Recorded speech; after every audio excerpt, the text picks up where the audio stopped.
नंदनंदन नंदनंदन नंदनंदन पावरे धावरे प्रभु पावरे योग्य हो इनके धवा करि माधवा तव दर्शना राहते हृदय तरंगत एक ही नित भावना श्रीधरा गरुड़ ध्वजा अघनाशना मन मोहना दिव्य सुंदर रूप हरि तव दाखवी मम लोचना दाखवी मम लोचना जे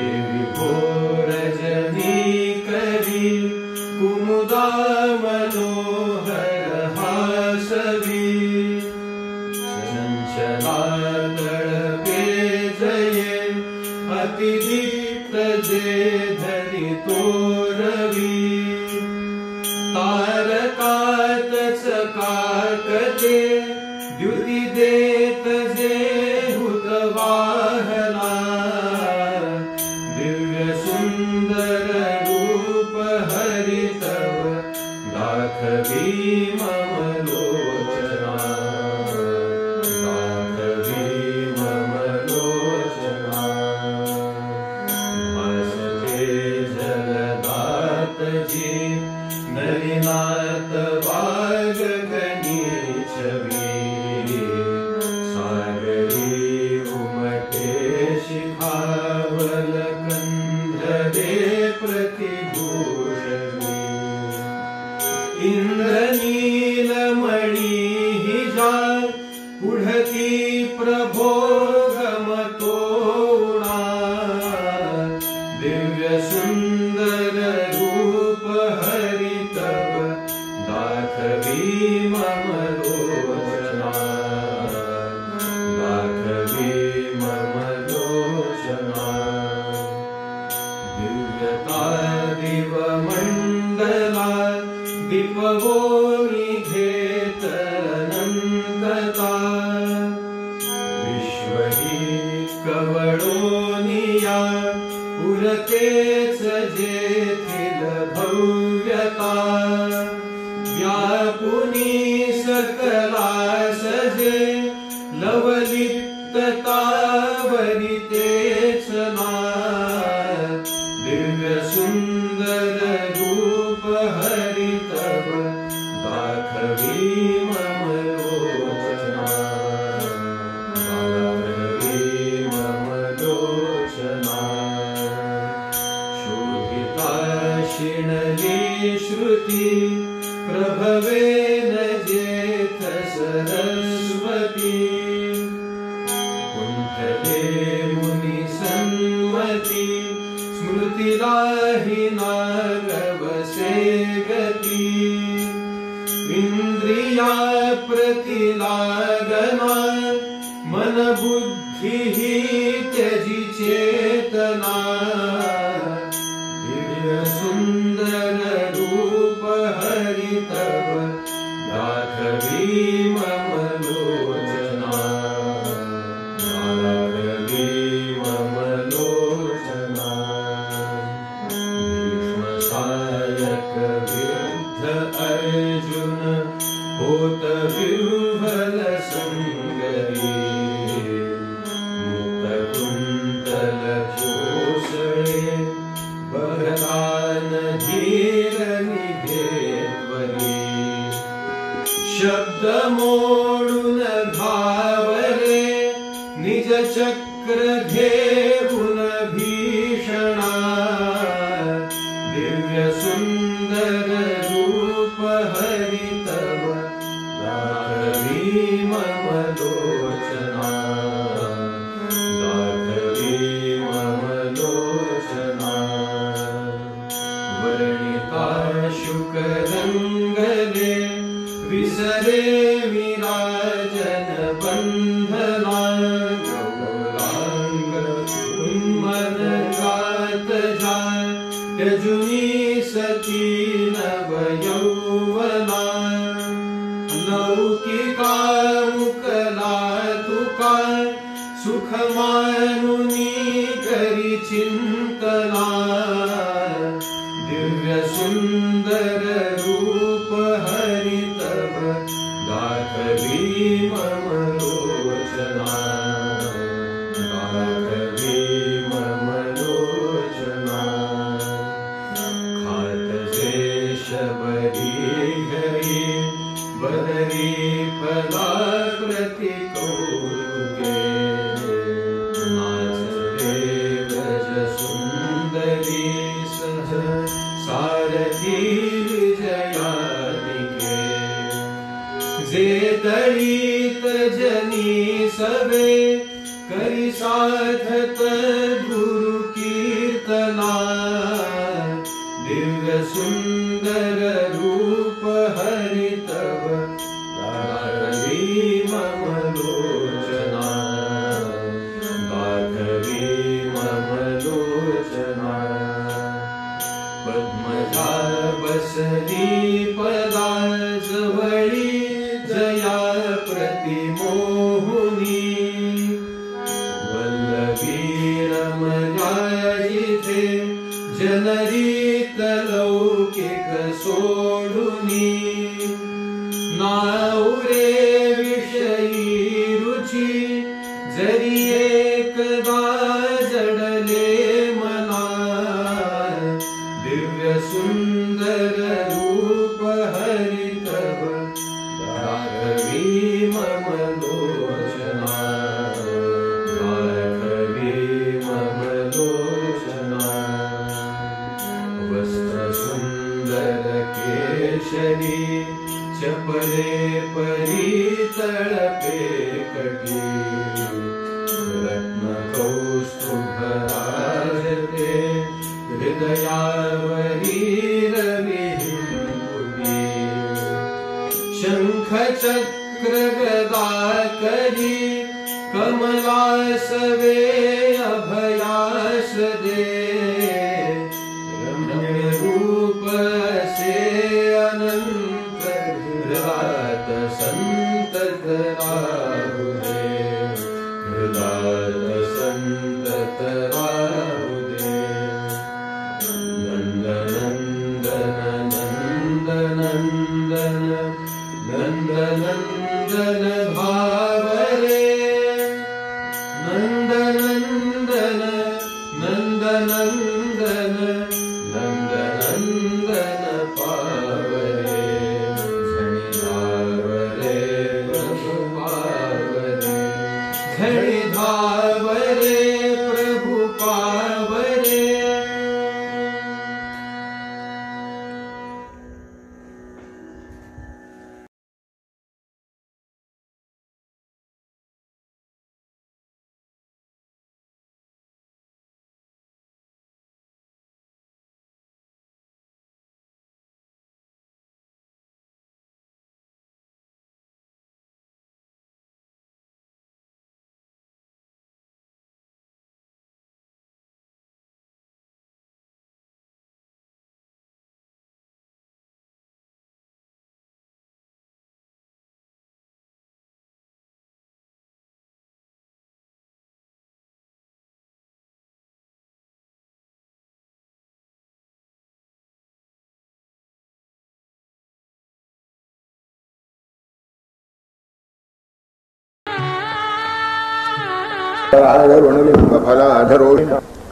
तन्मयि जत्यथ चैजतीति निगमो जानात्यजानन् परं देवेत्थं वचनं विसङ्गतमिदं बोद्धुन्न शक्ता वयं जानेहन्त्विदमेव मे हितकरं माता पिता न शिवः। उपनिषदामध्ये परमात्म्या संबंधीचे जे वर्णन येतं ते अगदी दिसायला उघड उघडच एकमेकाच्या विरुद्ध असतं. म्हणजे कुठेतरी एक वचन आलंय आणि त्याच्या विरुद्ध वचन दुसरं कुठेतरी आलंय असं नाही, अगदी एकामागोमागे. तदेजति तन्नैजति तद्दूरे तद्वदन्तिके तदंतरस्य सर्वस्य तदुसर्वस्यास्य बाह्यतः. तदेजति म्हणजे ते हलतं. तन्न एजती, ते हलत नाही. तद्दूरे, ते दूर आहे. तदु अंतिके, ते अगदी जवळ आहे. तदंतरस्य सर्वस्य, ते सगळ्याच्या आत आहे. तदु सर्वस्यास्य बाह्यतः. आणि मग हे समजावून देण्याकरता नाना तऱ्हेच्या उपमा देतात. आता तदंतरस्य सर्वस्य तदु सर्वस्यास्य बाह्यतः हे समजायचं कसं? त्यामुळे उपमा दिली. काय की पाण्याने भरलेला घट जर नदीमध्ये बुडवला किंवा सरोवरात बुडवला तर काय होईल? त्याच्या आतही पाणी, त्याच्या बाहेरही पाणी. ठीक आहे, त्याच्या आतही पाणी, त्याच्या बाहेरही पाणी. त्याच्या मध्ये काय? तिथं पाणी नाही. घटाच्या आत पाणी आहे, बरोबर आहे. घटाच्या बाहेर पाणी आहे, बरोबर आहे. पण मध्ये घटाची काहीतरी असेल ना, तिथे तर परमात्मा नाही. म्हणजे सर्व व्यापकच आहे. तो हलतो, तो हलत नाही. आता हलतोय म्हणायचं आणि हलत नाही म्हणायचं, आता हे समजायचं कसं? तो दूर आहे, तो जवळ आहे. मग त्याच्यावर भाष्यकाराने लिहायचं असं आहे, जो अज्ञानी आहे, अडाणी आहे, मोहग्रस्त आहे, त्याला तो दूर आहे. जो प्रामाणिक आहे, जो निष्ठावंत आहे, जो भक्त आहे, त्याला तो जवळ आहे. आता त्याला तो जवळ आहे का हा त्याच्या जवळ आहे? म्हणजे भक्त देवाच्या जवळ गेला का देव भक्ताच्या जवळ आला? आम्हाला समजत नाही. डोकं फिरण्याच्या गोष्टी आहेत ह्या, आम्ही बाजूला ठेवून जातो सगळं. एक गोष्ट आम्हाला समजते, देवेत्थम वचनम विसंगतमिदम बोधुन न शक्ता वयम. हे समजण्याकरता आमची बुद्धी समर्थ नाही. जानेहं त्विदमेव मे हितकरम. माझ्या हिताची एकच गोष्ट मला कळते, माता पिता न शिवा त्वमेव माता च पिता त्वमेव त्वमेव बंधुश्च सभा त्वमेव त्वमेव विद्या द्रविणं त्वमेव त्वमेव सर्वं मम देव. आता काय बघायचं असेल तर तुम्ही बघून घ्या. आम्हाला एवढं कळतं, माता पिता न शिवा.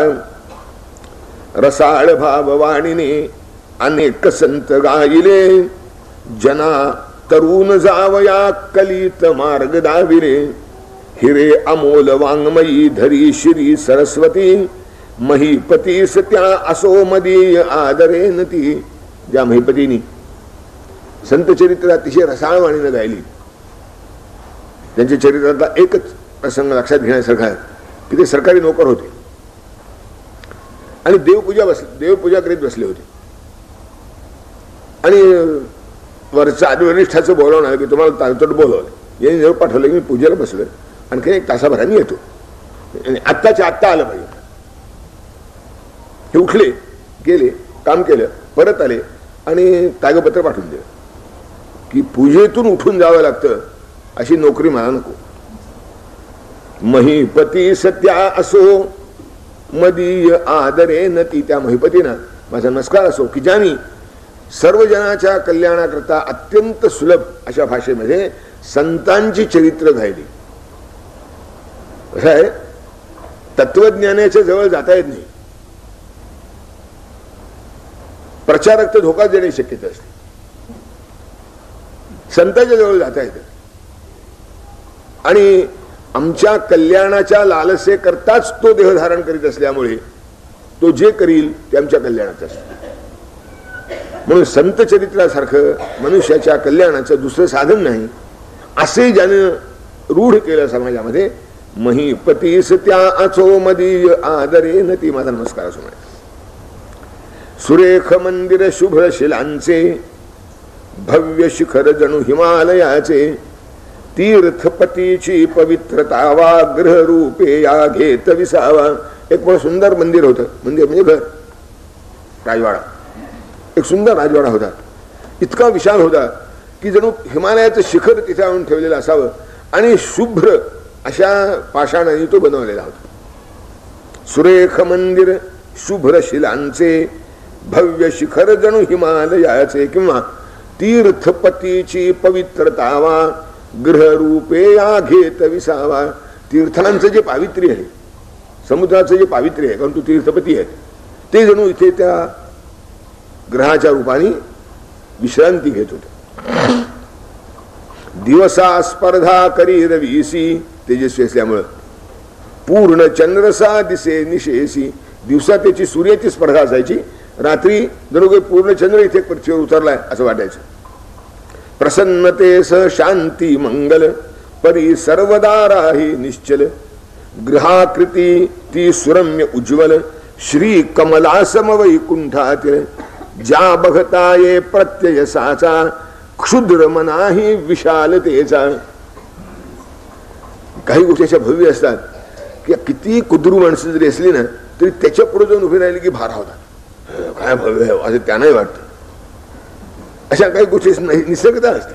तसं ते मंदिर होतं की कुणी त्याच्या पुढे जरी गेला तर त्याला वाटावं केवढं भव्य आहे. ज्या बघता ये प्रत्ययसाचा क्षुद्र मनाही विशालतेचा मंद सुगंधित वायू विनये गवाक्षभागी संचरुनीये. मंद आणि सुगंधित असा वाळा त्या वाड्याच्या खिडक्यातून प्रवास करून यायचा. कशा करता?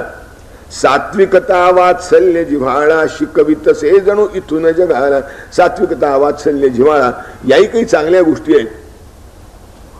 काय आहे, आपल्याला इंद्रियांच्या द्वारा समजणाऱ्या गोष्टींचं ज्ञान सहज होतं. हे काळं आहे, हे गोरं आहे समजतं, हे मंजूल आहे, हे बेसूर आहे समजतं, हे स्वादिष्ट आहे, हे बेचव आहे समजतं. कारण ती इंद्रिय निर्णय करणाऱ्या गोष्टी आहेत आणि सामान्यतः परमेश्वरानं दिलेली असल्यामुळं इंद्रियं सगळ्यांची जवळजवळ सारखी आहेत. जवळजवळ म्हणतो मी, पूर्ण म्हणत नाही, पण जवळजवळ सारखे. नाही ते मला सूर कळत नाही स्वतः, तेव्हा मी सगळ्यांनी सारखे कसं म्हणणार. पण असतं काहीतरी असं. स्पर्शाचं तसंच होतं. हे टणक आहे, मऊ आहे, सामान्यतः कळतं सगळ्याला. पण हे सात्विक आहे, हे वत्सल आहे, ही कळायला ही इंद्रिय पुरीत नाही. त्याला ती ट्रेंड व्हावी लागतात, सुसंस्कृत व्हावी लागतात, तर कळतं, नाही तर कळत नाही. जणू हा वायू या इथून शिरून येऊन सात्विकता वात्सल्य जिव्हाळा शिकवितसे जणू येथ जगाला. तिथून घेऊन येतो, त्या वाड्यातून गोळा करून घेऊन येतो, कारण तिथे तो उदंड आहे आणि वाहून नेणं याचं काम आहे. म्हणून तो ते वाहून नेण्याचं काम करतो. पण काय वाहून नेतो? सुगंध तर उद्यानातून वाहून नेतोच, पण इथून जाताना सात्विकता वात्सल्य जिव्हाळा शिकवितसे जणू येथ इथून जगाला. विरक्त मुनिसम तपोवनासम उपवन हरम्या भवती रम्य सुवासी तरुवेली ज्या सुमफल भारे दवती जय हरी सुखगंधा. एखाद्या तपस्वी ऋषीच्या आश्रमाभोवतीचं उद्यान जसं असावं तसं उद्यान इथे होतं. वैशिष्ट्य असं आहे, शोभा येथील जी सन तुलना परी करी हृदया चंचलना. इथलं सौंदर्य आहे खरं, पण मनाला असं चंचल करणारं सौंदर्य नाहीये. ह्या सौंदर्याची सात्विकता इतकी विलक्षण आहे की एकदा मदन शिरला इथं, त्याला सुद्धा लहान लेकरू व्हावं लागलं.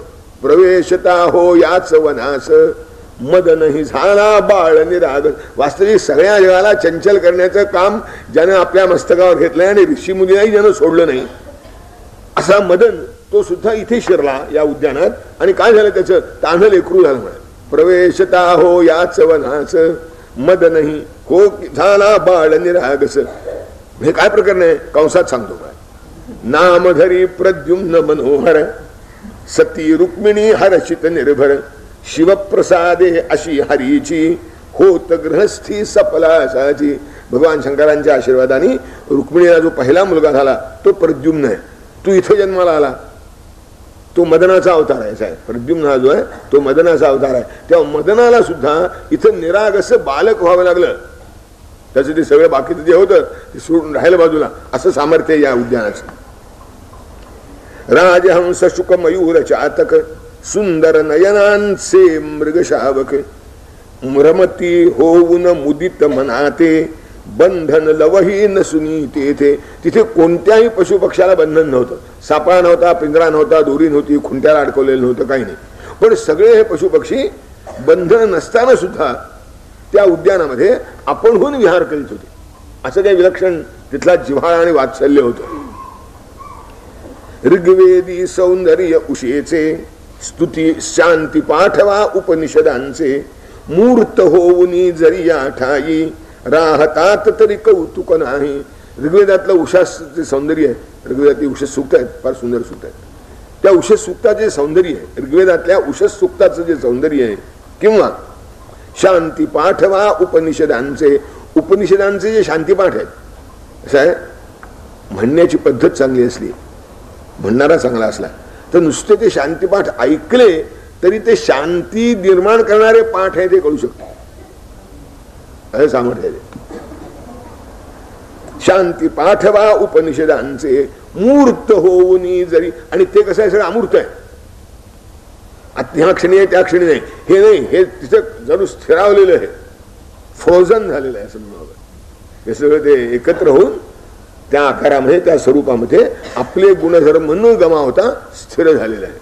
मूर्त होऊन जरी या ठाई राहतात तरी कौतुक नाही. हा कौतुका नाही, असं कौतुक नाही होत आहे. म्हणजे कौतुक करायचं कारण काय आहे? जगदीशाची जननी साची पावन करीते निज सहवासी, अधिक बोलणे न लगे काही सती देवकी. हे देवकीचा राजवाडा आहे, हा देवकी इथे राहत होती म्हणून इतकं सगळ्या गोष्टी झाल्या. नाही ते उगीच्या गोष्टी होतात काय, तिचं सामर्थ्य आहे. अधिक बोलणे न लगे काही सती देवकी येथे राही. परमेश्वराचा नियम भगवंताचा. दर्शन घ्याया प्रिय जननीचे प्रतिदिवशी वनमाळी, प्रभात समयी येई घेऊन सुमने निज कर कमळी. जय हरी सुख कंदा. रोज सकाळी भगवंताचा नियम होता की सभेला जाण्यापूर्वी फुलं घ्यायची, आईच्या भेटी यायचं, फुलं घ्यायची, नमस्कार करायचा, बसायचं.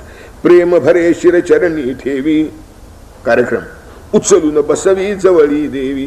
वात्सल्याने कुरवाळी मुख, परात पराचे घे निज सुख. जो परात पर म्हणजे पलीकडच्याहून पलीकडचा, त्याचं आत्मसुख काय असेल ती रोज अनुभवतो. परात पराचे घे निज सुख. आणि तिचाही कार्यक्रम ठरलेला. शुद्ध दुधाचे पायस हातात देऊन वदली हरी समाता. कथिले मजसी गर्ग मुनीनी, ग्रहण रवीचे आले म्हणून. त्यांनी फुलं देऊन नमस्कार करावा. तिने मुद्दाम कृष्णाला आवडतं, त्याची आवड लक्षात घेऊन रोज ताज्या दुधाचं, शुद्ध दुधाचं असं गोर रसाचं पायस बनवून ठेवावं. म्हणजे थोडा अटीव दूध, त्याला बदाम बदाम उगाळून लावलेले, केशर बिशर त्यात घातलेलं, असं शुद्ध रोज पायस द्यावं. आणि पायस हातात देता देता एक दिवस देवकी कृष्णाला म्हणाली, कृष्णा मला असं कळलंय की सूर्यग्रहण लवकर जवळ आलेलं आहे. गर्गमुनींनी सांगितलं की सूर्यग्रहण आलेलं आहे. येत्या मासातील अवशेषी, म्हणजे आजचा जो चालू महिना आहे त्याच्या पुढचा जो महिना आहे, येत्या मासातील अवशेषी गिळील राहू रवी सर्वांशी. मज वाटे या परवासाठी सरस्वतीच्या जावे काठी. ते सरस्वतीच्या काठावर आपण जाऊ, म्हणजे कुरुक्षेत्रात जाऊ. कारण सूर्यग्रहणाचं त्या पर्वाचं फार महात्म्य आहे आणि खग्रास सूर्यग्रहण आहे असं गर्गमुनींनी सांगितलं. तर मला वाटतं आपण तिथे जाऊ. तुला माहितीच आहे, राजर्षी कुरुच्या पुण्याही पावन झाली विशेष भूही. अवती भवती या भूमीचे वेल वाढिले यदुवंशाचे. आपला मूल पुरुष जो कुरु, म्हणजे आजच्या ऐतिहासिक भाषेत बोलायचं तर शेतीचा आणि नांगराचा शोध यानं लावला. कुरुनं पहिल्या प्रथम ती भूमी नांगरली असं वर्णन. राजा होता पण नांगरली भूमी त्यानं, आणि तरी राजा होता. म्हणजे कधी काळी शेतकरी या देशाचा राजा होता असं समजायचं. आणि आजही मनात आणलं तर त्याला होणं शक्य आहे, कारण अजून सुदैवानं त्यांची बहुसंख्या आहे. उद्या काय होईल सांगता येत, अजून शेतकऱ्यांची बहुसंख्या. तेव्हा राजर्षी त्यानं पहिल्या प्रथम नांगरली भूमी, आणि म्हणून सूर्य प्रसन्न झाला आणि त्यांनी वरदान दिलंय त्या कुरुला की तू इतकं पवित्र आणि चांगलं लोकोपयोगी कार्य केलं आहेस, म्हणून मी इथे जो कोणी स्नानाला येईन त्याला कृतार्थ करेन. पण रोज इथे लोक कृतार्थ होतील. म्हणजे सूर्यग्रहणाच्या दिवशी जर कोणी इथे स्नानाला आला तर मी त्याला कृतार्थ करीन असा आशीर्वाद त्या भूमीला दिलेला आहे. राजर्षी कुरुच्या पुण्याही पावन झाली विशेष भूमी. अवती भवती या भूमीचे वेल वाढले यदुवंशाचे. आपला जो सगळा वंश विस्तार आहे हा या भूमीच्या अवतीभूती झाला म्हणाले. म्हणजे आपल्या पूर्वजांची भूमी आहे ती. मला असं वाटतं पर्वकाल हा यास्तव साहू जाऊन या क्षेत्राते थोर थोर जन संत महात्मे सहजी मिळतील तेथे जय हरी सुख जे होईल तीर्थक्षेत्रात त्याकरताच जायचं असतं की अनायासे सगळ्यांची भेट होती. निर्या ठिकाणचे लोक आपोआप येतात. म्हणजे ते काय इमोशनल इंटिग्रेशन ते करावं लागत नाही, होतं. आता हे करायला निघतात, काय होतं त्याचा आपल्याला अनुभव आहे. तेव्हा भावनात्मक ऐक्य जे आहे या तीर्थक्षेत्री गेलं की आपोआप साधतं. थोर थोर जन संत महात्मे सहजी मिळतील तेथे जय हरी सुखकंदा. देवकीने असं सांगितलं भगवंताने. अहो विचार करू. लगेच दुसऱ्या क्षणी वदे श्री हरी अवश्य माते जाऊ कुरुक्षेत्र परवाते इच्छेची तव कधी न अवज्ञा ही तो मंगलकारक आज्ञा. तुझी इच्छा कधीच नाही म्हणत नाही मी, ही तर मंगलकारक आज्ञा आहे. त्या आमच्या सगळ्यांचंच कल्याण आहे. अवश्य जाऊ म्हणा. बलरामासह सकल यादव मेळवीत मग सभेर माधव विचार अपुला कथिला त्यासी सर्व ही झाले मुदित मनासी. मी आपल्याला सांगितलं की यादवांचं राज्य ही लोकशाही आहे, गणराज्य आहे. तेव्हा सभेत आले आणि त्यांनी सांगितलं की आपल्याला सगळ्यांना अशी इच्छा आहे आमच्या मातोश्रींची, तेव्हा चांगली ठिकाणी आपण सगळेच जाऊया, कुणीतरी जाण्यापेक्षा आनंद आहे सगळेच जाऊया. आणि यादवांच्या सभेत एक मताने ठराव बिनविरोध पास झाला की आपण सगळे देवकीच्या आदेशाप्रमाणे कुरुक्षेत्रावर स्नानाला जायचं. लक्षात घेण्याचं काय, तीर्थयात्रेला जाण्याचा स्वभाव बिनविरोध पास झालाय, पेन्शन वाढीचा नव्हे. तीर्थयात्रा सगळ्यांनी जाऊ, सगळे निघाले, मान्य केलं सगळ्यांनी. यांनी आता भगवंताचं लक्ष जिथे आहे ते देराळत.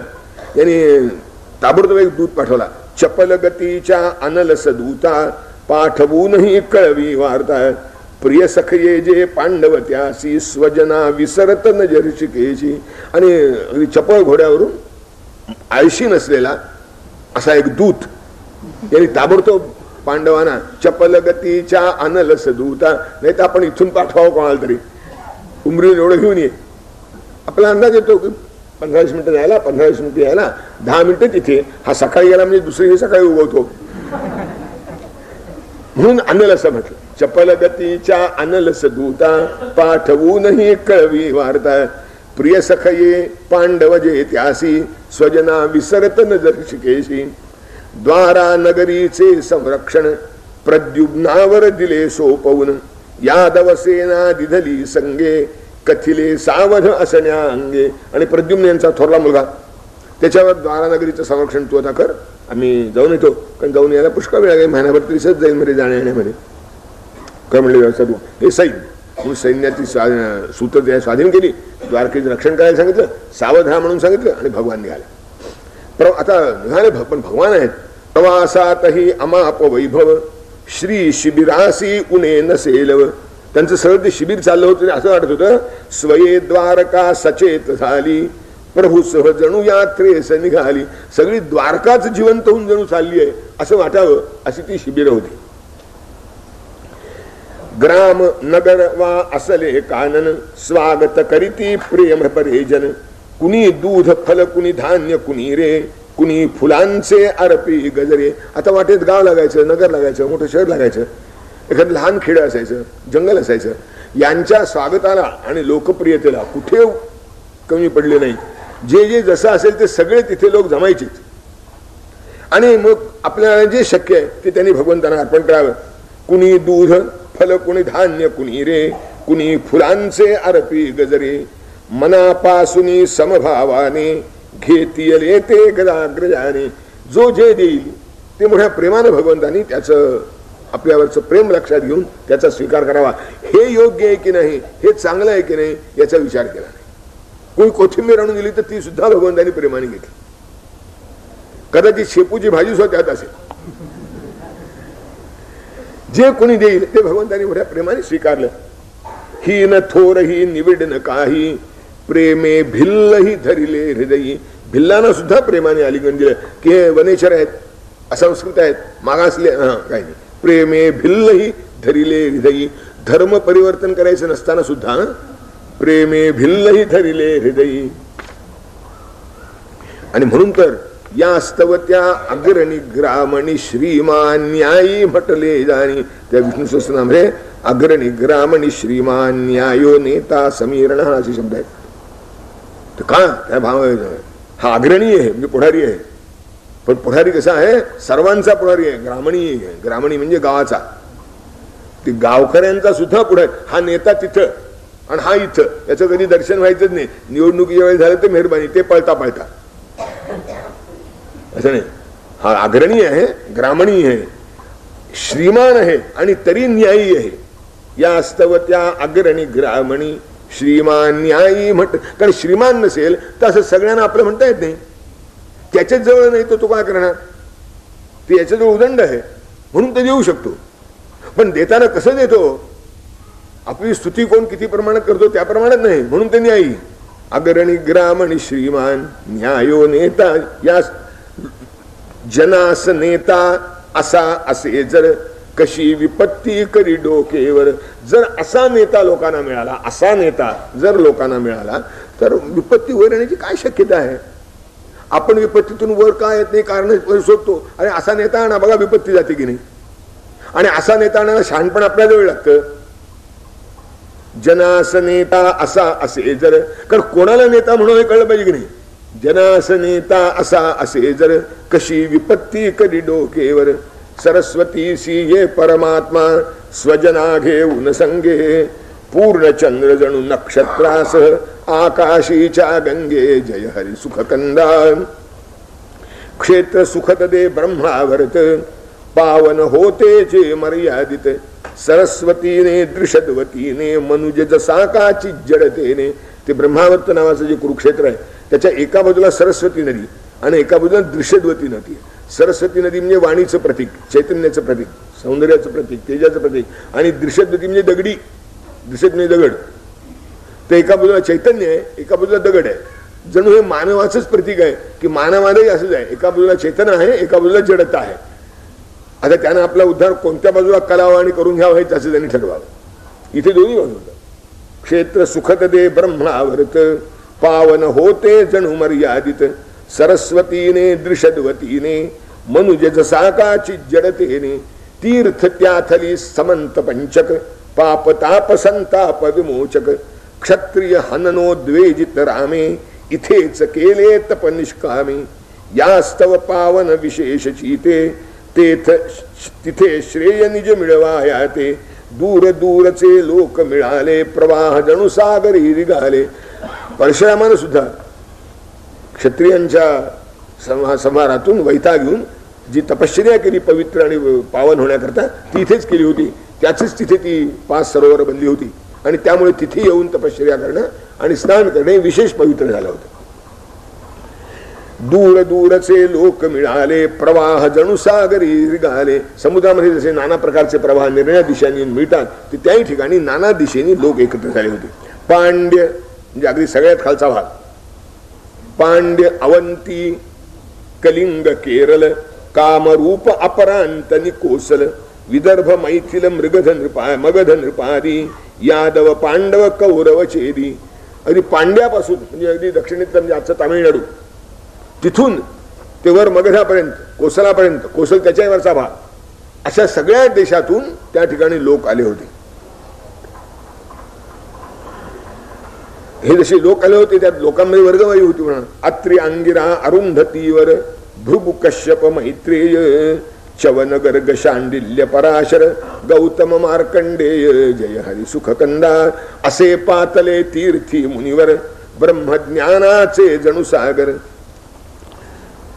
आश्रय जैसे यमनियमांचे दीप्ताग्नी समतेज जयांचे. निज अस्तित्वे करीती पावन भूतल सारे असे संतजन. गृहस्थ आले सहसुतदारा येती घेऊन वणिज पसारा. ऋषी मंडळी आली, संत सत्पुरुष आले, गृहस्थ आपल्या बायका मुलासह आले, व्यापारी आले आपली गाठोडी घेऊन. घेती येऊन वणिज पसारा. सान थोर नर नारी येती समावऱ्या की 18 जाती. क्षेत्र दिसे ते जेवी कानन शारद काली गेले बहरून. शरद ऋतूमध्ये सगळं अरण्य बहरून जावं. वसंतामध्ये जरा कमी अधिक असतं. पण शरद ऋतूचं जे वैभव आहे ते सगळ्या अरण्यामध्ये सारखंच प्रगट झालेलं असतं. त्या प्रकारे तो जास्त संपन्न आहे, द्वार आहे जास्त.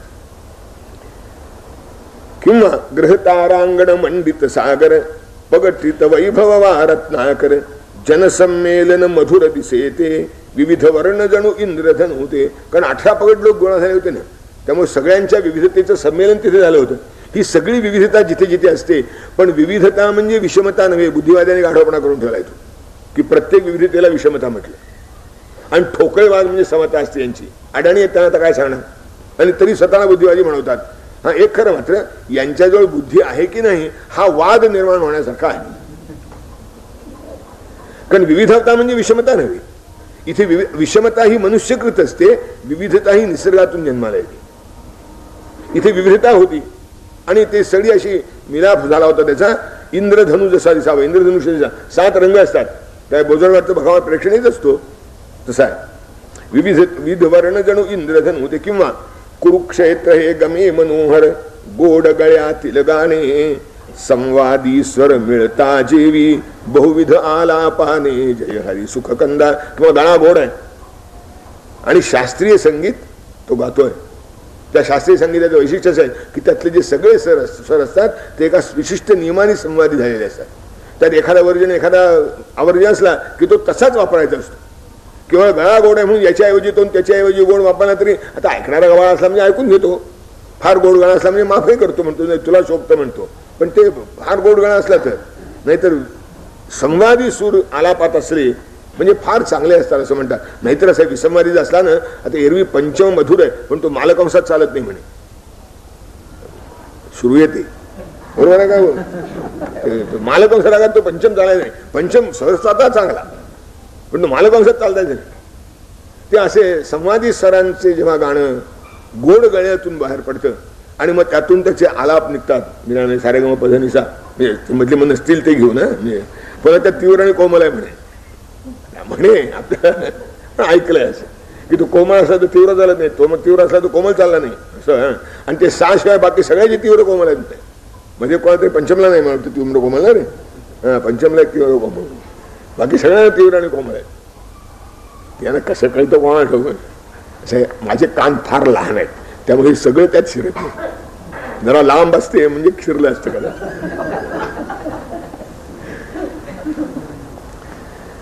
पण असं होतं की संवादी स्वर असले म्हणजे त्या गाण्याच्या आलापाला जसा एक बहार येतो तसं ते कुरुक्षेत्र जणू जिवंत गायन बनलं होतं. आणि हे आमचं वैशिष्ट्य आहे, भारताचं वैशिष्ट्य आहे.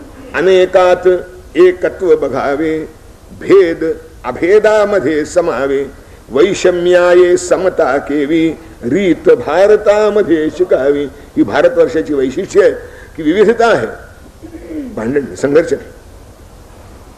वैषम्याला सुद्धा समता कशी आणावी, भेद न मोडता अभेद कसा पाहावा हे भारतवर्षाने शिकावं. बाकीचे ठोकळेबाज तसाच झाला तर, नाही तर नाही. Unity differs from uniformity, you must understand it. आपल्याला समजलं पाहिजे की एकता म्हणजे एकरूपता नव्हे, आणि एकरूपता कधीही जन्माला आणता येत नाही. एकता मात्र जन्माला आणू शकता तुम्ही संस्काराने, संयमाने, अभ्यासाने, सातत्याने आणू शकता. इथे तसं झालं होतं. अनेकात एकत्व बघावे, भेद अभेदामध्ये समावे. आणि त्यामुळे दिसायला कसं दिसत होतं, भव्य उभविली शिबिरे कोणी, कुणी मंडपी कुणी वितानी, कुणी पाहिली छाया तरुची, क्षिती कुणासी नसे उन्हाची.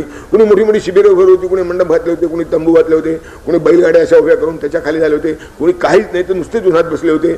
पण उन्हात बसलेल्या शिबिरात बसलेल्याविषयी मत्सर नव्हता, हे लक्षात घेण्याचं. आणि शिबिरात बसलेला अरे तो उन्हात आहे त्याची सोय होते का रे बघूया असं तो बघत होता. असं सगळं चाललं होतं. म्हणून शेवटी कुणी उन्हात राहिला नाही, सुरुवातीला जरी क्वचित असले तरी. कारण इतकं नाही.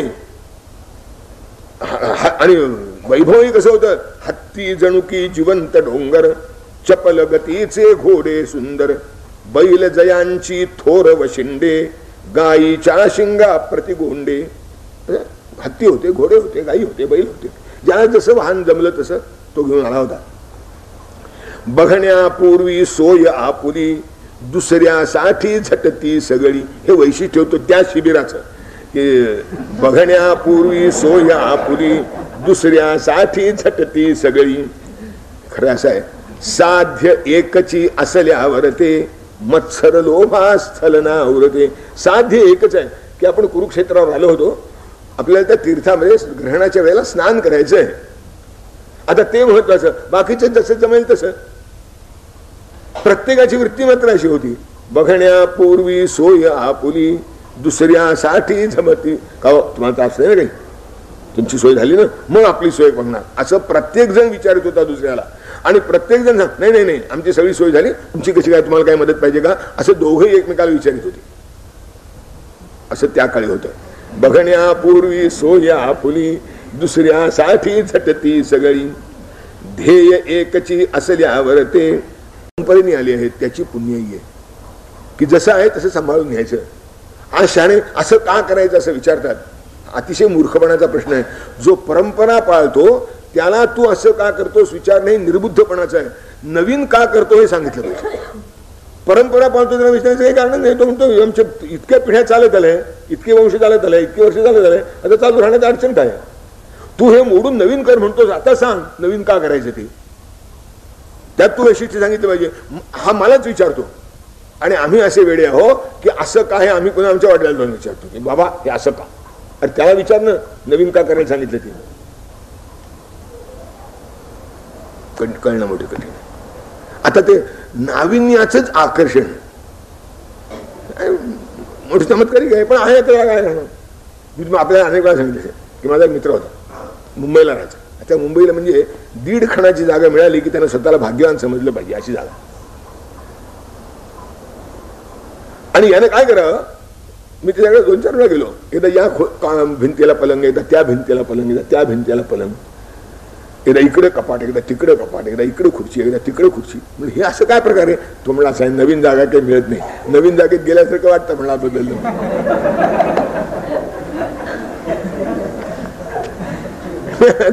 हे खुलं समाधान आहे की खरंच सोय आहे का,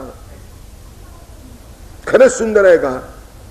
कधी चौकशी तर करायची आपण जे करतो त्यामुळे खरंच सोय आणि खरंच सौंदर्य प्राप्त होतं का. कल्पना आणखीन काही नाही, दुसरं काही नाही, बावटपणाचे दुसरं काही नाही. आता ते पंजाबी पोशाख रूढ झाले की नाही हल्ली. या तरुण मुलींना पंजाबी पोशाख केला म्हणजे आपण तरुण आहे असं वाटतं आणि साडी नेसली म्हणजे म्हातार झाल्यासारखं वाटतं. मी त्यांना नेहमी एक प्रश्न विचारतो, पंजाबमध्ये म्हाताऱ्या बायका पंजाबी पोशाख घालतात, त्यांना काय म्हणणार तुम्ही आता सांगा. आणि चक्क झालेल्या म्हातारे असतात आणि पंजाबी पोशाखच असतात. त्या मागं स्कर्ट घालत होत्या म्हणजे त्या गोवेकरणी जाऊन येतात बघा, त्या म्हाताऱ्या ख्रिश्चन बायका त्या स्कर्ट आणि याच्या फराकमध्ये घालायच्या.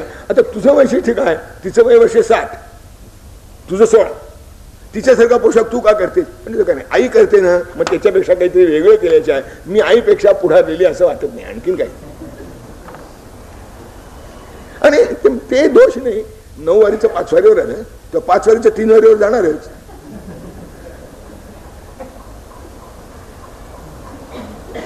मी विचारतोय आपल्याला लढण्यासाठी की परंपरा सांभाळणं हे महत्वाचं आहे.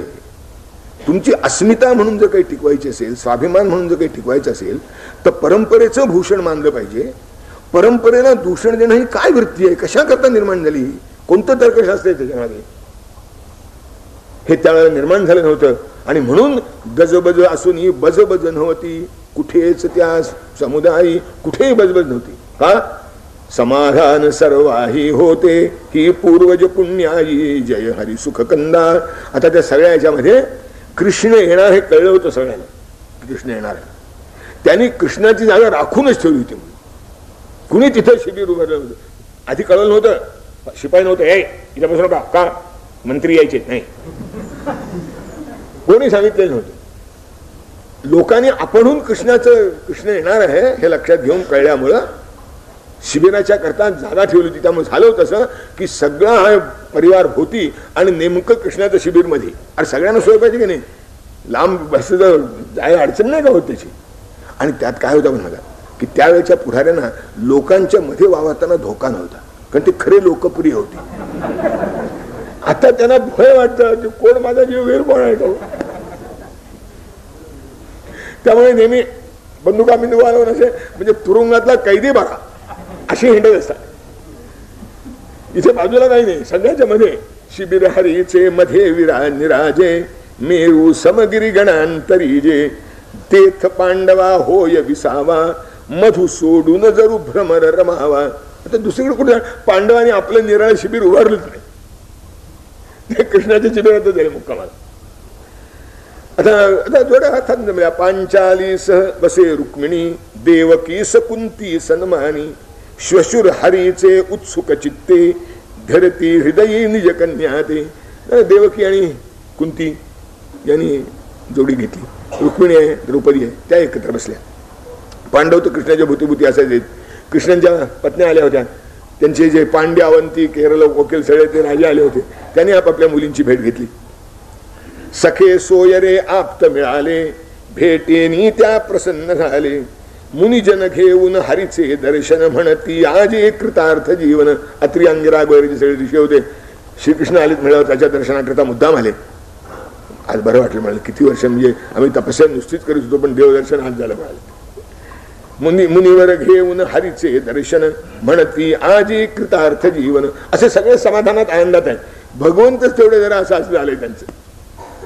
परिस्वस्थता हरीस नाही जणू विसरले चुकले काही धुंडिती चंचल नयन कुणाते उदा समुद्रा मधुनी होते देह वसे शिबिरी परिवारी मन परिते थे धवते भलते उत्तर दे मग हासून सावरण्या पाहत ते जय हरी सुख कंदाळ. हे फारसं कोणाच्या लक्षात आलं नाही, चतुर होते फारसं कोणाच्या लक्षात, पण काही माणसं होती ना की थोडा फरक सुद्धा लक्षात येणारी. द्रुपद सुता रुक्मिणी धनंजय, द्रौपदी रुक्मिणी आणि अर्जुन. तो म्हणला हे काय नेहमी सारखं नाही, काहीतरी बिघडलेलं आहे आणि बिघडलेलं आहे. कृष्ण वर्तने कधी ती विस्मय. आणि मग द्रौपदी ती प्रेम जवळचं बहिणीचं भक्ताचं नातं, तर ती हळूच विचारते रुक्मिणीला कृष्णाला वरे सहे तुका मग पांचाली गोकुळची का बरे न आली मंडळी सत्या बघावयाची आस असे मज फार दिसांची तुझ्या मुखे हरी कितीतरी वेळा महिमा ज्यांचा मी ऐकेला. कृष्णामुळे सगळे लोक दिसत आहेत रे, पण गोकुळची मंडळी कुठे दिसत नाहीत. तुझ्याच तोंडून त्यांचं महत्व मी पुष्कळ वेळा गायलं म्हणाले, ऐकलंय की गोकुळची मंडळी आहेत. गोकुळ मला असं वाटलं होतं की या परवाच्या वेळेला त्यांचं दर्शन होईल. रुक्मिणी तिने लगेच दुजोरा दिला, ती म्हणजे तू म्हणतेस ते बरोबर आहे. तदा म्हणे श्री हरीची जाया मी ही आतुर त्या वंदाया त्यातही केव्हा पाहिन राधा तुलनेची की जिलान बाधा. कारण मी सुद्धा त्यांना नमस्कार करायला माझी उत्सुकता आहे मोठी, आणि त्यात राधेला केव्हा पाहिजे ते मला असं झालंय.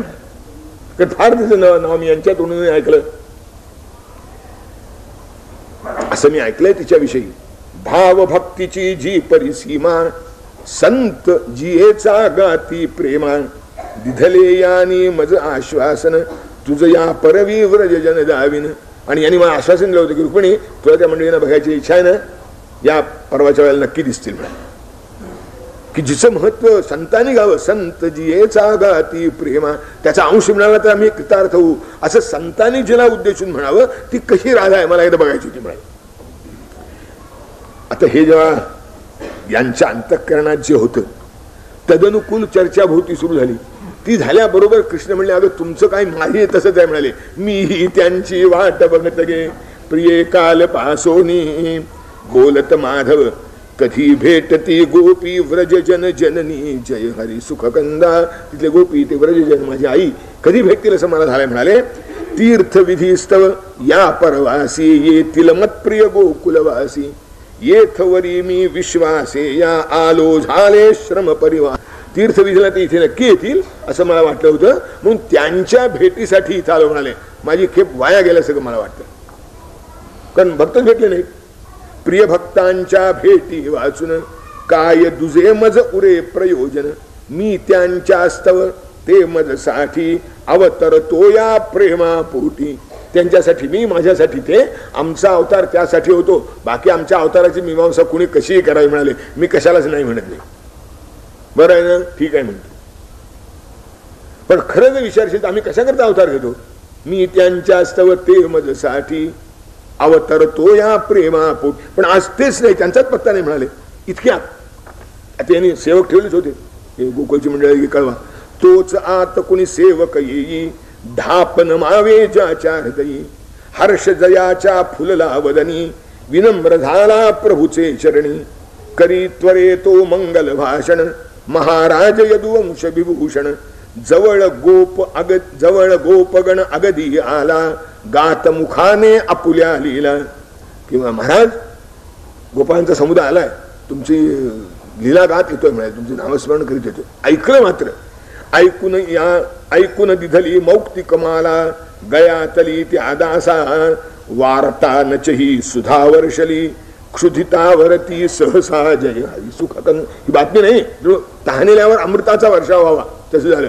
गळ्यातली मोत्याची माळ काढली, त्या देवसेवाच्या अंगावर फेकली. अर्जुन जवळच बसला होता, त्याचा हात पकडला आणि भगवान पळाले.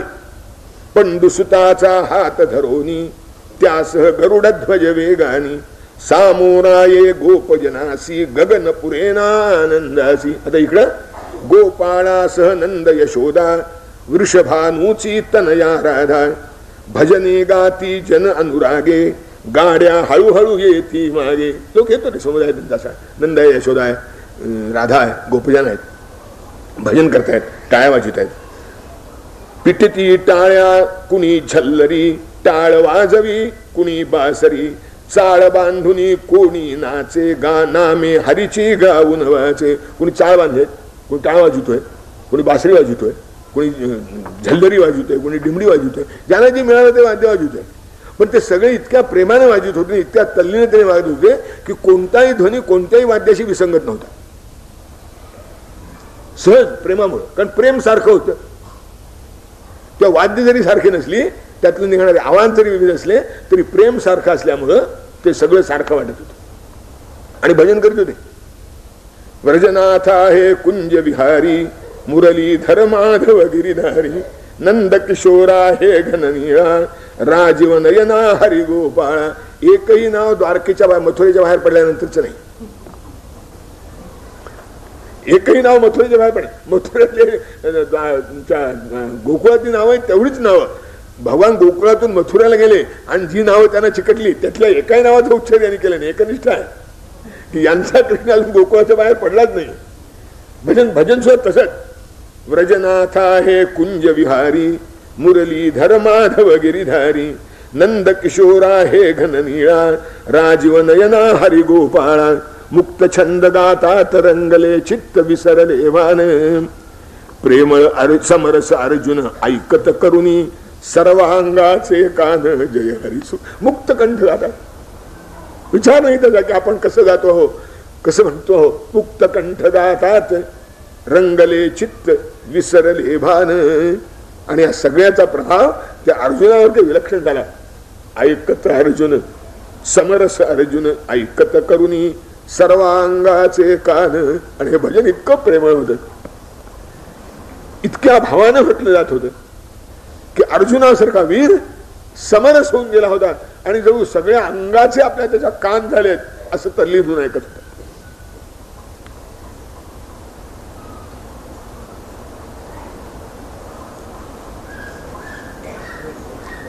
कृष्ण येतसे बघता नयनी गोप गर्जले उच्चरवाणी आज तपस्या फळास आली हरिभवती सर्व ही मिळाली. आणि कृष्ण येतोय समोरून पाहिलं त्याला यांचा जो मेळा होता त्यांनी कृष्णाला गराडा घातला. हरिभवती सर्व ही मिळाली. कृष्णाच्या नावाचा जयकार केला मोठ्याने. पूर जसाये महानद्याना उफाळल्या त्या परिभावना शब्द फुटेना स्रवती डोळे काय करू किती नको न झाले. शब्द उमटे ना, डोळ्यावरती अश्रू होऊ लागले आणि आनंदाचा वर्षाव जणू आपल्यावर कोणीतरी करताय असं वाटलं. आणि प्रत्येकाला वाटलं काय करावं, कृष्ण किती दिवसांनी भेटलाय. इतका आनंद त्यांच्या अंतःकरणात मावत नव्हता. आणि त्या सगळ्यांना एकच मत कळलं. पुराणातून आम्ही कथा ऐकतो काय, सहस्र हाती कवटाळावे सहस्रवदनी सहस्र डोळे भरून बघावे सहस्र हाती कवटाळावे सहस्रवदनी घोष करावा लाभ अमाहा कुठून घडावा वासव हय हय शेषन आम्ही प्रभो दिली इंद्रिये निकामी गोपांच्या ये असे मनासी रोम रोम नाचती तनुसी. त्याने असं ऐकलं होतं की इंद्राला 1000 डोळे आहेत, थोडे आम्हाला दिले असते तर बरं झालं नसतं. 1000 डोळे घेऊन बघितले तरी असते. त्या शेषाला 1000 तोंड आहेत, म्हणजे आम्हाला असते तर बरं झालं नसतं. 1000 तोंडाने भगवंताचा जयघोष केला असता. त्या सहस्रार्जुनाला 1000 हातात म्हणाले, आम्हाला असते तर बरं झालं नसतं. तितक्या हाताने भगवंताला आलिंगन दिलं असतं. देवाने निकामी इंद्रिय दिली म्हणाले, त्यांचा काही उपयोग नाही. काय करायची बाकी अवयव घेऊन? हे दिलं असतं तर बरं झालं असतं, पण काय करणार? आम्ही इंद्र नाही, शेष नाही, सहस्रार्जुन नाही. पण आनंद मात्र तसा आहे की जणू 1000 हातांनी कवटाळलं. कारण भावना तशी आहे. सहस्रनयनी घोष करावा लाभ हमा कुठून घडावा.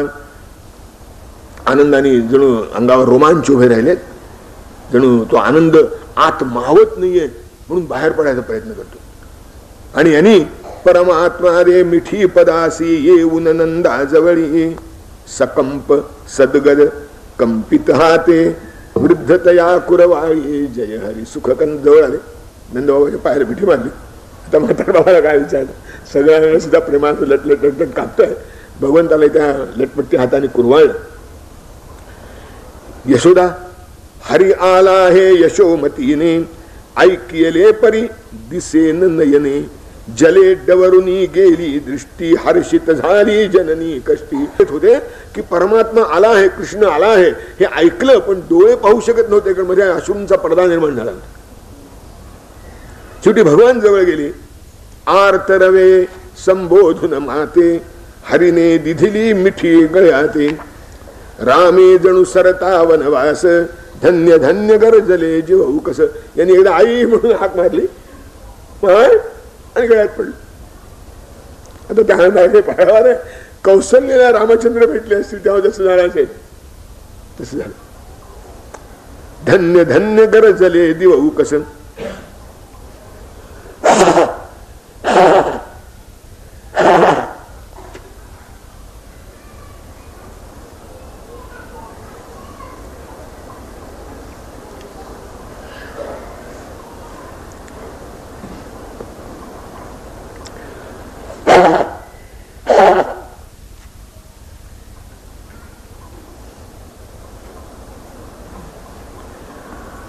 कृष्ण कृष्ण जय कृष्ण कृष्ण जय कृष्ण कृष्ण जय कृष्ण कृष्ण जय कृष्ण कृष्ण जय कृष्ण कृष्ण जय कृष्ण कृष्ण जय कृष्ण कृष्ण जय कृष्ण कृष्ण जय कृष्ण कृष्ण जय कृष्ण.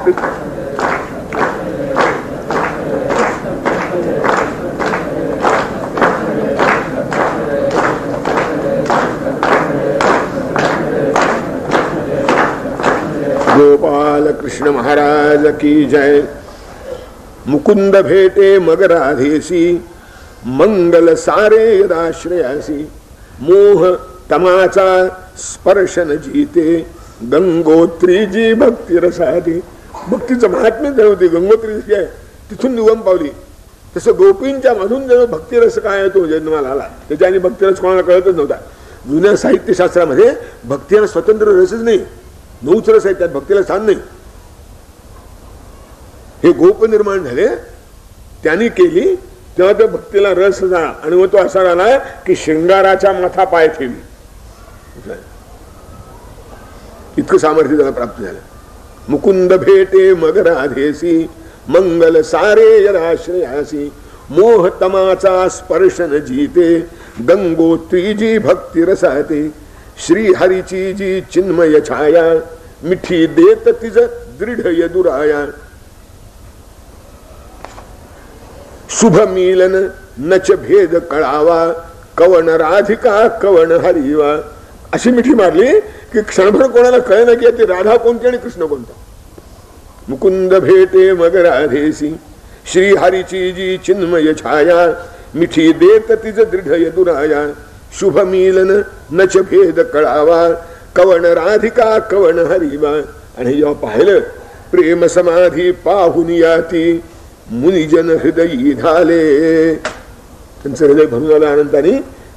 तपश्चर्या केल्या, ग्रंथ वाचले, शास्त्र शिकलो, कीर्तन करतो, प्रवचन करतो, नामस्मरण करतो, लोकांना उपदेश देतो, सगळं करतो म्हणाले, पण यातलं काही वाटायला येत नाही. प्रेम समाधी पाहून याती मुनिजन हृदयी झाले, प्रेमाचा या अंशही मिळता जीवन सार्थक झाले. जय हरी सुख कंदा. यातला एक अंश जरी आला म्हणून तर कबीरासारखा महात्मा म्हणतो, अरे भाई कबीर कबीर क्या कहते हो, जाओ जमुना तीर, एक गोपी के प्रेम में बह गए कोट कबीर. एका गोपीच्या प्रेमामध्ये कोट्यावधी कबीर वाहून जातील. आता ही तर त्यांची समाधी आहे.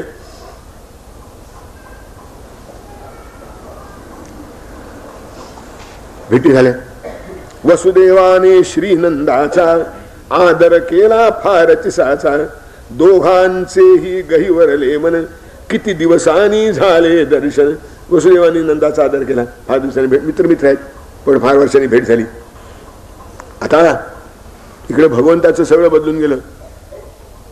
शिबिरासी वा परिवारा निज, पुरा विसरला आता अधोक्षज, गोपाळासह वृक्षाखाली पूर्णपणे रमला वनमाळी. आता यांचं शिबिर नाही काही नाही, हे तिथं झाडाखाली. आणि यांची छाया म्हणजे कोणती, गाड्या अशा लावल्या की छाया तयार, बैलगाडी अशी लावली की खाली छाया. भगवान तिथे आता त्या शिबिरात. शिबिर नव्हतंच, जी काही जागा मिळाली, आणि थोडा उशीर झाला, जागा जी मिळाली त्या जागेवर त्यांनी आपली बस्ती केली, गाड्या आडेवा करून. आणि भगवान तिथे आता, तिकडे नाही. आता सगळं हे बदलून गेलं होतं. पुढचं सगळं आता जगे विसरलं होतं. यदुनाथन हरी जणू हा आता, प्रौढवयाची नुररी सत्ता, तत्वज्ञानी नच, मुळीच नाही. तत्वज्ञानी तर मुळीच नाही. तत्वज्ञानी कोरडे असतात वृक्ष. तत्वज्ञानी नच ना वीर, वीरे नाही. मग कोण होता, व्रजरमणी प्रियनंद किशोर. आता हे यदुनाथ नव्हते, तत्वज्ञानी नव्हते, वीर नव्हते, सम्राट नव्हते, हे नव्हतं, श्रीमंत तर नव्हतेच नव्हते, एकच राहिले होते, व्रजरमणी प्रियनंद किशोर. आता मोठेपणा कसा असतो लक्षात घेण्यासाठी.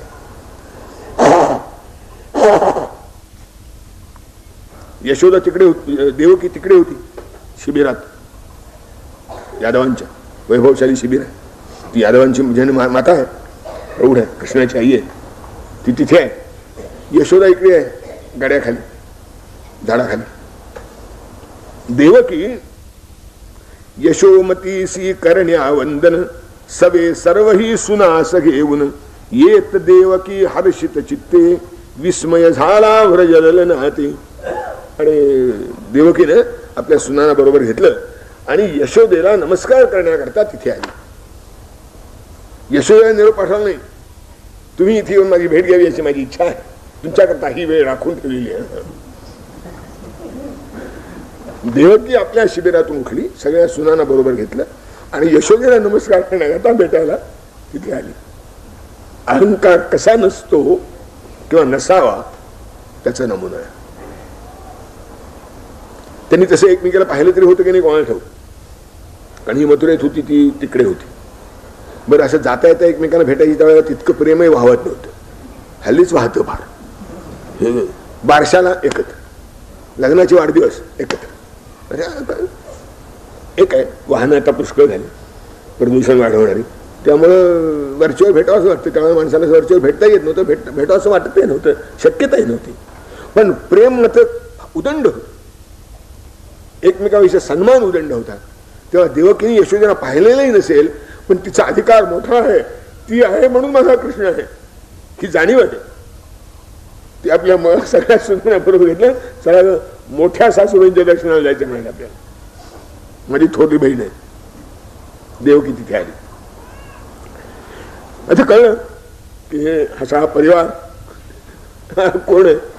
त्या गोपी उत्सुकत नाही बघायला. या हरीच्या भार्या हे कळता, यशोमतीच्या हृदयी वात्सल्यासह आनंदाचे अपूर्व भरते ये. जय हरी सुखकंदा. आता यशोदा काही कल्पना नाही, तिने नमस्कार केला. मी बहीण बाई हा कोण. हो, या सगळ्या तुमच्या कृष्णाच्या बायका. तुमच्या कृष्णाच्या बायका सगळ्या. अच्छा, आमच्या कृष्णाच्या बायका सगळ्या. बघा बघा का म्हणजे कोणी हो.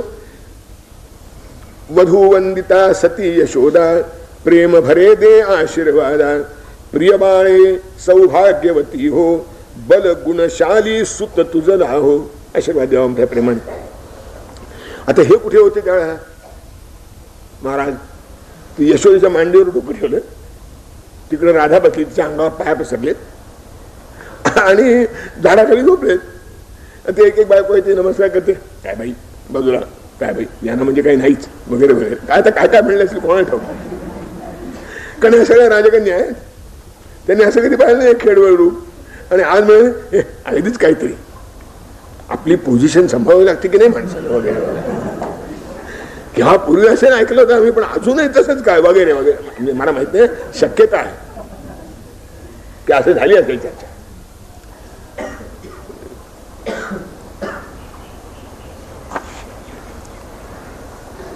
तेव्हा यशोदेनी शिर कुरवाळीत अंकावरचे कुतुके निरखित वदन हरीचे पुसे देवकी प्रति यशोदा बसली होती जवळच राधा.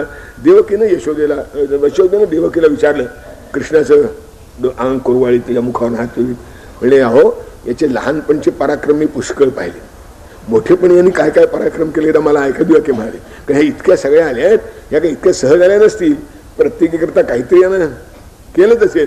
हे काय काय केलं, ही कशी आली एक एक जण ते तर सांगा. कुणास मिळवी काय पराक्रम करून वदाहा श्याम तरी मम थोरपणीच्या या चालीला ऐकू द्या मज म्हाता पेला. मोठी लहानपणच्या लीला मी ऐकले, पण मोठेपणी यांनी काय काय पराक्रम केले तर मला म्हातारीला ऐकू द्या म्हणाले. आडवेडे नाही, लगेच ती सांगायला सुरुवात केली तिने.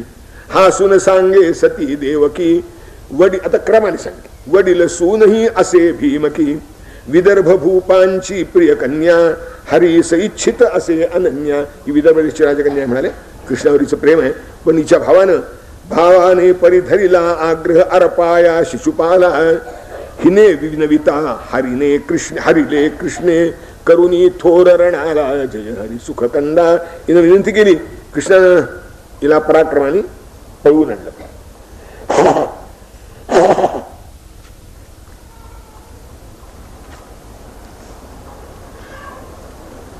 ही दुसरी कमलमुखी ही दुसरी भामा रुसवा धरते कधी रिकामा. जरा रुसकी आहे, तुला मधनं मधनं रुसायची हुक्की आहे, चांगली आहे पण मधनं मधनं रुसते.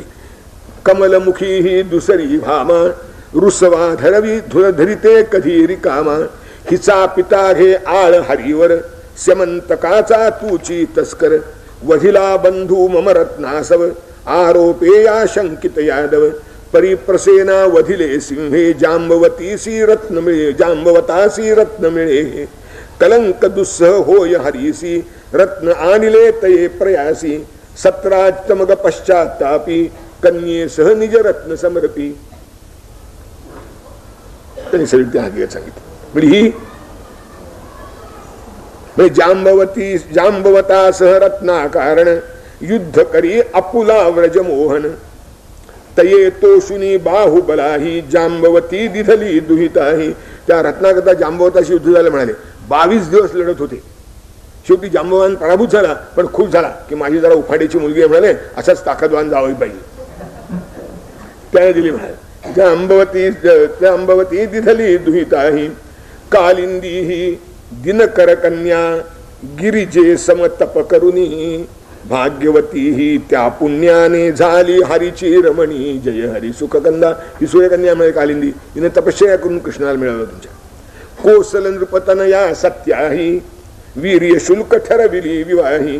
7 मत्त बैलास वेसणून वरिली रामासम जिंकून. पण एका वेळेला 7 बैलांना एकदम वेसण घालायची असा पण लावला होता. तेव्हा कोसल देशची राजकन्या ही कृष्णानं त्याप्रमाणे केलं आणि पण जिंकून जसं रामानं सीता आणली तशी यांनी त्या सत्तेला आणलं म्हणाले. ही भद्रा कैकेयी तरीही फारच आहे प्रेमळ हृदयी. ही कैकेयी देशची राजकन्या आहे म्हणाले, पण त्या कैकेयी सारखी नाही, फारच आहे प्रेमळ हृदयी. मम नणदेची, तशी आमच्या नात्यात तीच आहे म्हणाले. मम नणदेची सुता पित्याने कृष्णा दिधली प्रेम भराने. आपणहून कृष्णाला दिन म्हणाले त्यांनी. ही त्या परीच मित्र वृंदा स्वयंवराने वरी मुकुंदा. बंधू दोघे विरोध करीती कोण टिके परियाचे पुढती. ही मित्रवृंदा म्हणजे तशीच माझ्या नंदीचीच मुलगी आहे, पण हिच्या भावाचा विरोध होता तिच्या. आता तिला पाहिजे होता हा, ह्यानं जाऊन भांडण करून याच्यापुढे कोण टिकतो, अशी आणली मिळाली. आणि ही म्हणजे आणि कही लक्ष्मणा सुलक्षण आणि हरुणी स्वयंवरातून आहे ही मद्राधिपतनया पट्टवधू हरीच्या आठहिया. ही लक्ष्मण आहे म्हणाले, यांनी मत्स्यवेध करून त्या लक्ष्मणेला आणली आहे, स्वयंवरात लग्न झालं तिचं असं.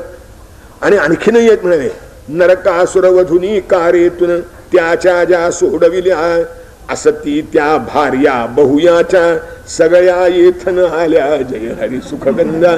त्या सगळ्या इथं आल्या नाहीत म्हणाले. कसं आहे, बाकीच्यानं जागा पाहिजे ना, त्या इथं आल्या नाहीत, नरकासुराला मारून जे सोडून आणि त्या पुष्कळ देत म्हणे याच्या.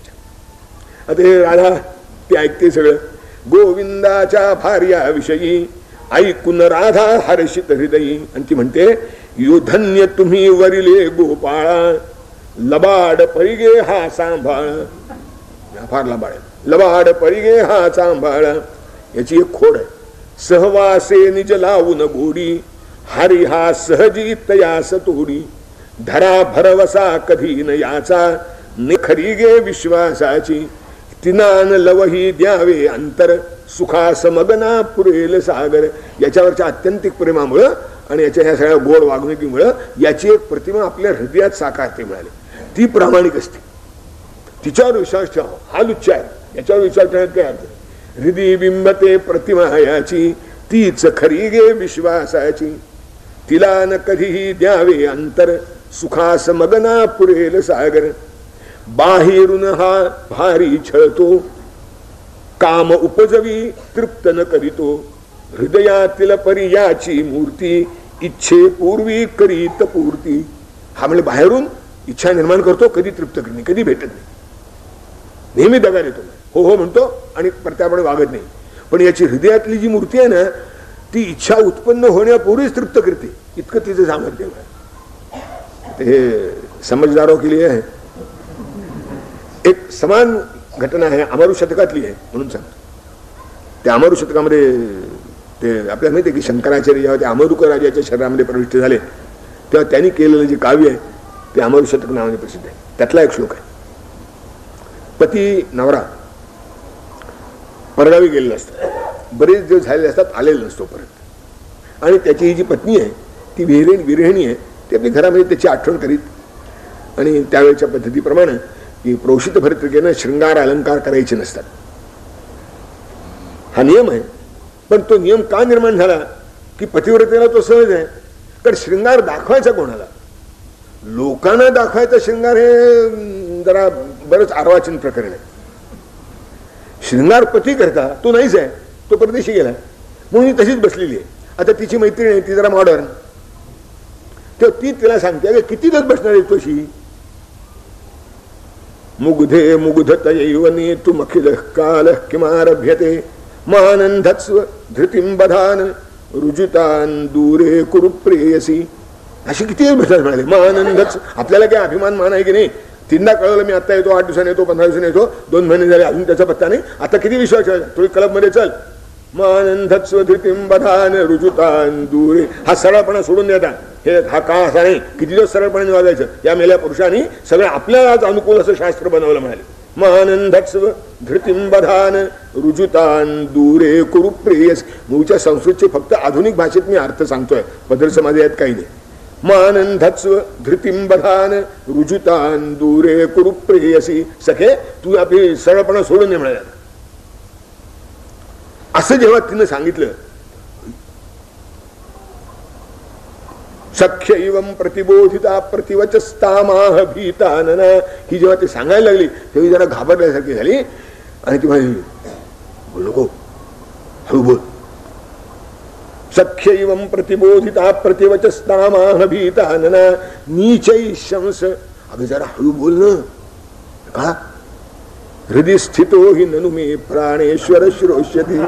माझा प्राणेश्वर माझ्या हृदयात आहे, तो हे सगळं ऐकेल म्हणाले तुझं, आणि मग तुला माझ्या घरात येता यायचं नाही माहितीये. नीचै शंस हृदय स्थितो हि ननु मे प्राणेश्वर श्रोष्यती. मग प्रेमाची किती अलौकिक उत्कटता आहे. आणि असं जर असेल तर संसारात सुखाशिवाय दुसरं काय असेल. हे अशी जेव्हा भक्ती असेल तेव्हा सुखाशिवाय दुसरं काय असेल. तेव्हा राधा सांगते हृदय बिंबते प्रतिमायाची तीच खरी गे विश्वासाची तिला न कधीही द्यावे अंतर सुखास मगना पुरेल साखर. अरे म्हणून तर कोणी मथुरेला गेल्याने द्वारकेला आले. गरज काय आहे? गरज असली तर कृष्णाला यावी, याला काही गरज नाही. आणि हे कृष्णाने ऐकलं, चांगला आहे म्हणा, अरे हा चांगला उद्योग होतो. आमचं नवरा बायको जरा बरं चालते, तुला बघवत नाही का मी? अरे मध्ये श्री हरी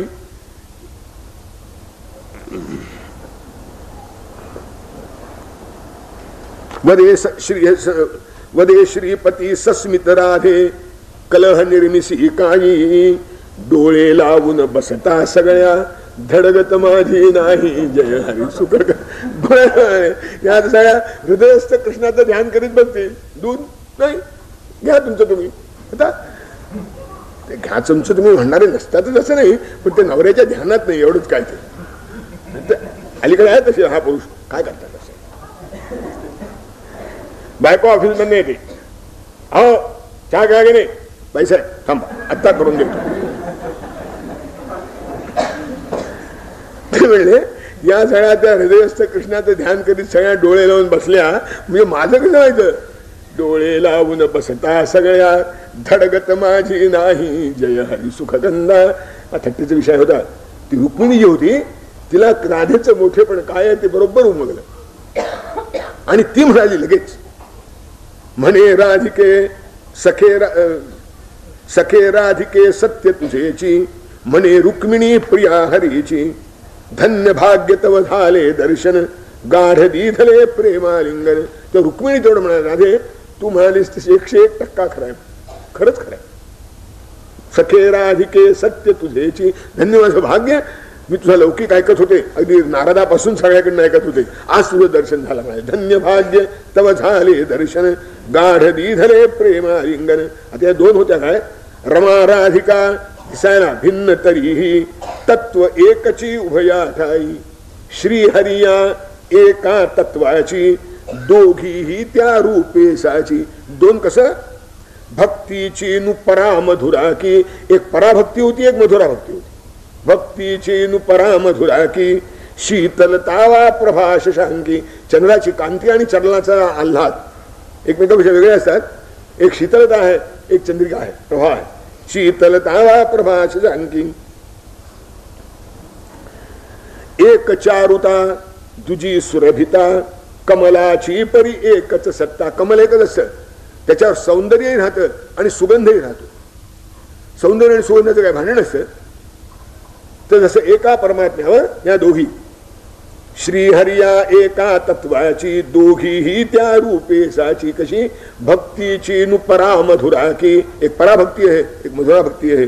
शीतलतावा प्रभा शशांकी, एक चारुता दुजी सुरभिता, कमलाची परी एकची सत्ता. परिचय झाला, गाठभेटी झाला. तेव्हा देवकीनं हळूच यशोदेला विनंती केली. यशोदामाई एक विनंती आहे काय, सती यशोदा सकला नाही, जवळ बसवुनी प्रेमे घेई, वदे देवकी या सर्वांना, बाई काही बोध कराना. तेव्हा देवकी यशोदेला म्हणाली की बाई माझ्या सगळ्या सुना आहेत, यांना काही थोडं सांगा ना उपदेशाच्या 4 गोष्टी. कुलस्त्रियांना भूषण तुम्ही, आश्रय गृहिणी धर्म, तुम्हामुळेची श्री हरिसिया, इतुका आला महिमा जय हरी सुखकंदा. कृष्ण इतका मोठा झाला, इतका चांगला झाला, इतका थोर झाला, तुम्ही होतात म्हणून झाला. कोणाला शकतो माझ्या जवळ राहिला असतं तर इतका चांगला झाला असता. तुम्ही जे त्याच्यावर संस्कार केले फार चांगले संस्कार केलेत. गृहिणी कशी असावी हे तुमच्या जवळून शिकावं असा तुमचा लौकिक आहे. आणि कृष्णाकडे पाहिलं आणि बाकी सगळं ऐकलं म्हणजे ते 100% खरं वाटतं. कारण आईवर जबाबदारी आहे मुलाला वाढवायची, मुलाला चांगलं करायची जबाबदारी आईवर आहे. आपल्याकडे विशेष वर्णन आहे, प्रजायी विहिता नारी संतत्यर्थम स्मृत पुमान असं वर्णन आहे.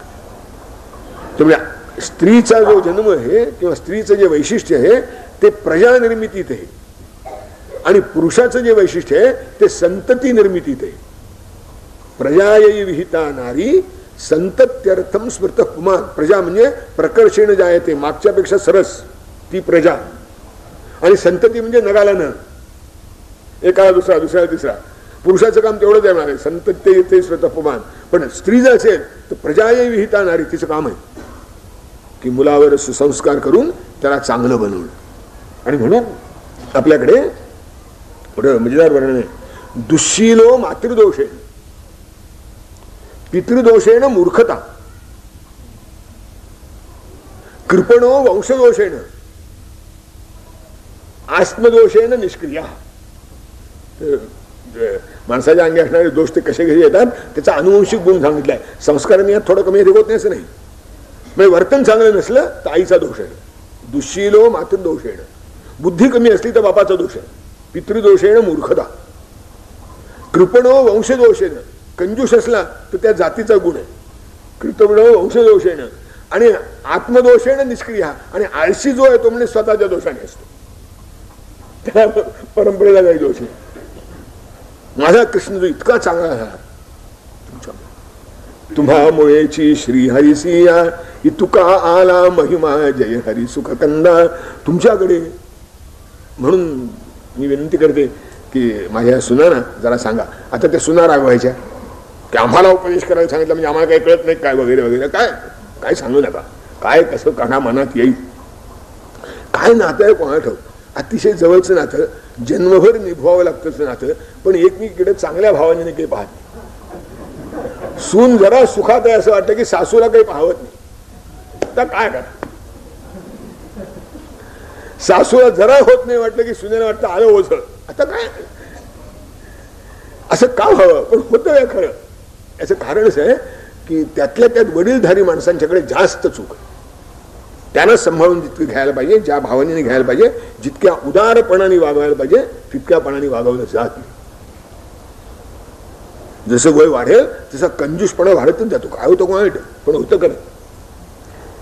तेव्हा ही देवकी सावध आहे. तुम्ही न जाणो माझ्या सुनांना कदाचित असं वाटेल की मला उपदेश करायला सांगितलं म्हणजे आमचं काहीतरी आमचं नेहमीच चुकतं. तेव्हा ही सांगते त्यांना आणखी, जरी गुणाच्या सर्व सुधामम, पण तेज गुणाये बोधे अनुपम. माझ्या सुना सगळ्या गुणाच्या आहेत, चांगल्या आहे. आणि खरंच होतं म्हणजे होतं मी. पण तिने सांगितलं असं आहे, लक्षात आलं तरी बोलून दाखवलं म्हणजे बरं वाटतं ऐकणाऱ्याला. याला बोलून दाखवण्याचा संकोच, पण आम्ही बोलून दाखवलं म्हणजे होतं काय, काय ख्याल बोलून दाखवायचं, अरे बोलून दाखवावं जरा बरं असतं.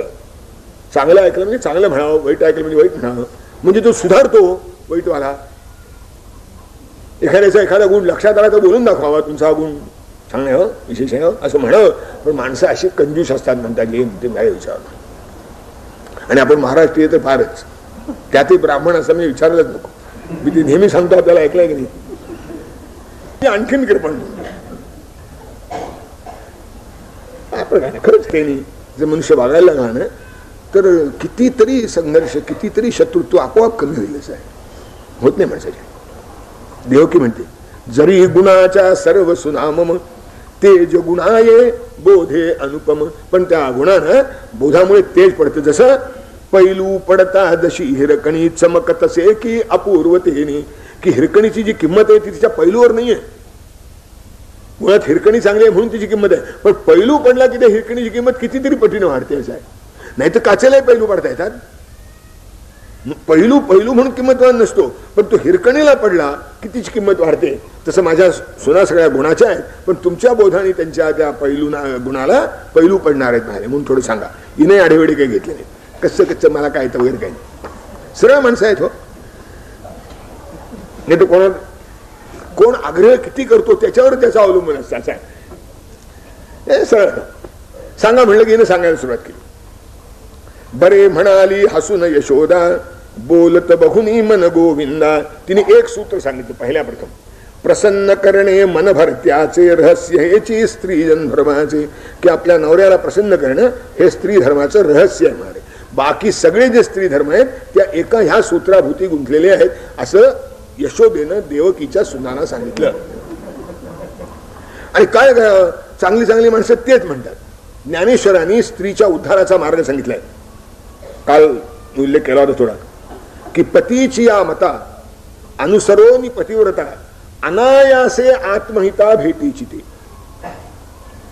की पतीच्या मताप्रमाणे वागून, पतीच्या मनाला अनुकूल असं वागून पतिव्रता अनायासे, म्हणजे बाकीच्यांना मेहनत करावी लागते, श्रम करावे लागतात, साधना करावी लागते, तपस्या करावी लागते, त्याग करावा लागतो, या काही करावं लागत नाही. पतीची मता अनुसरोनी पतिव्रता अनायासे आत्महिता भेटीची, ते अनायासे आत्महिताला भेटते म्हणाले, काही श्रम न करता.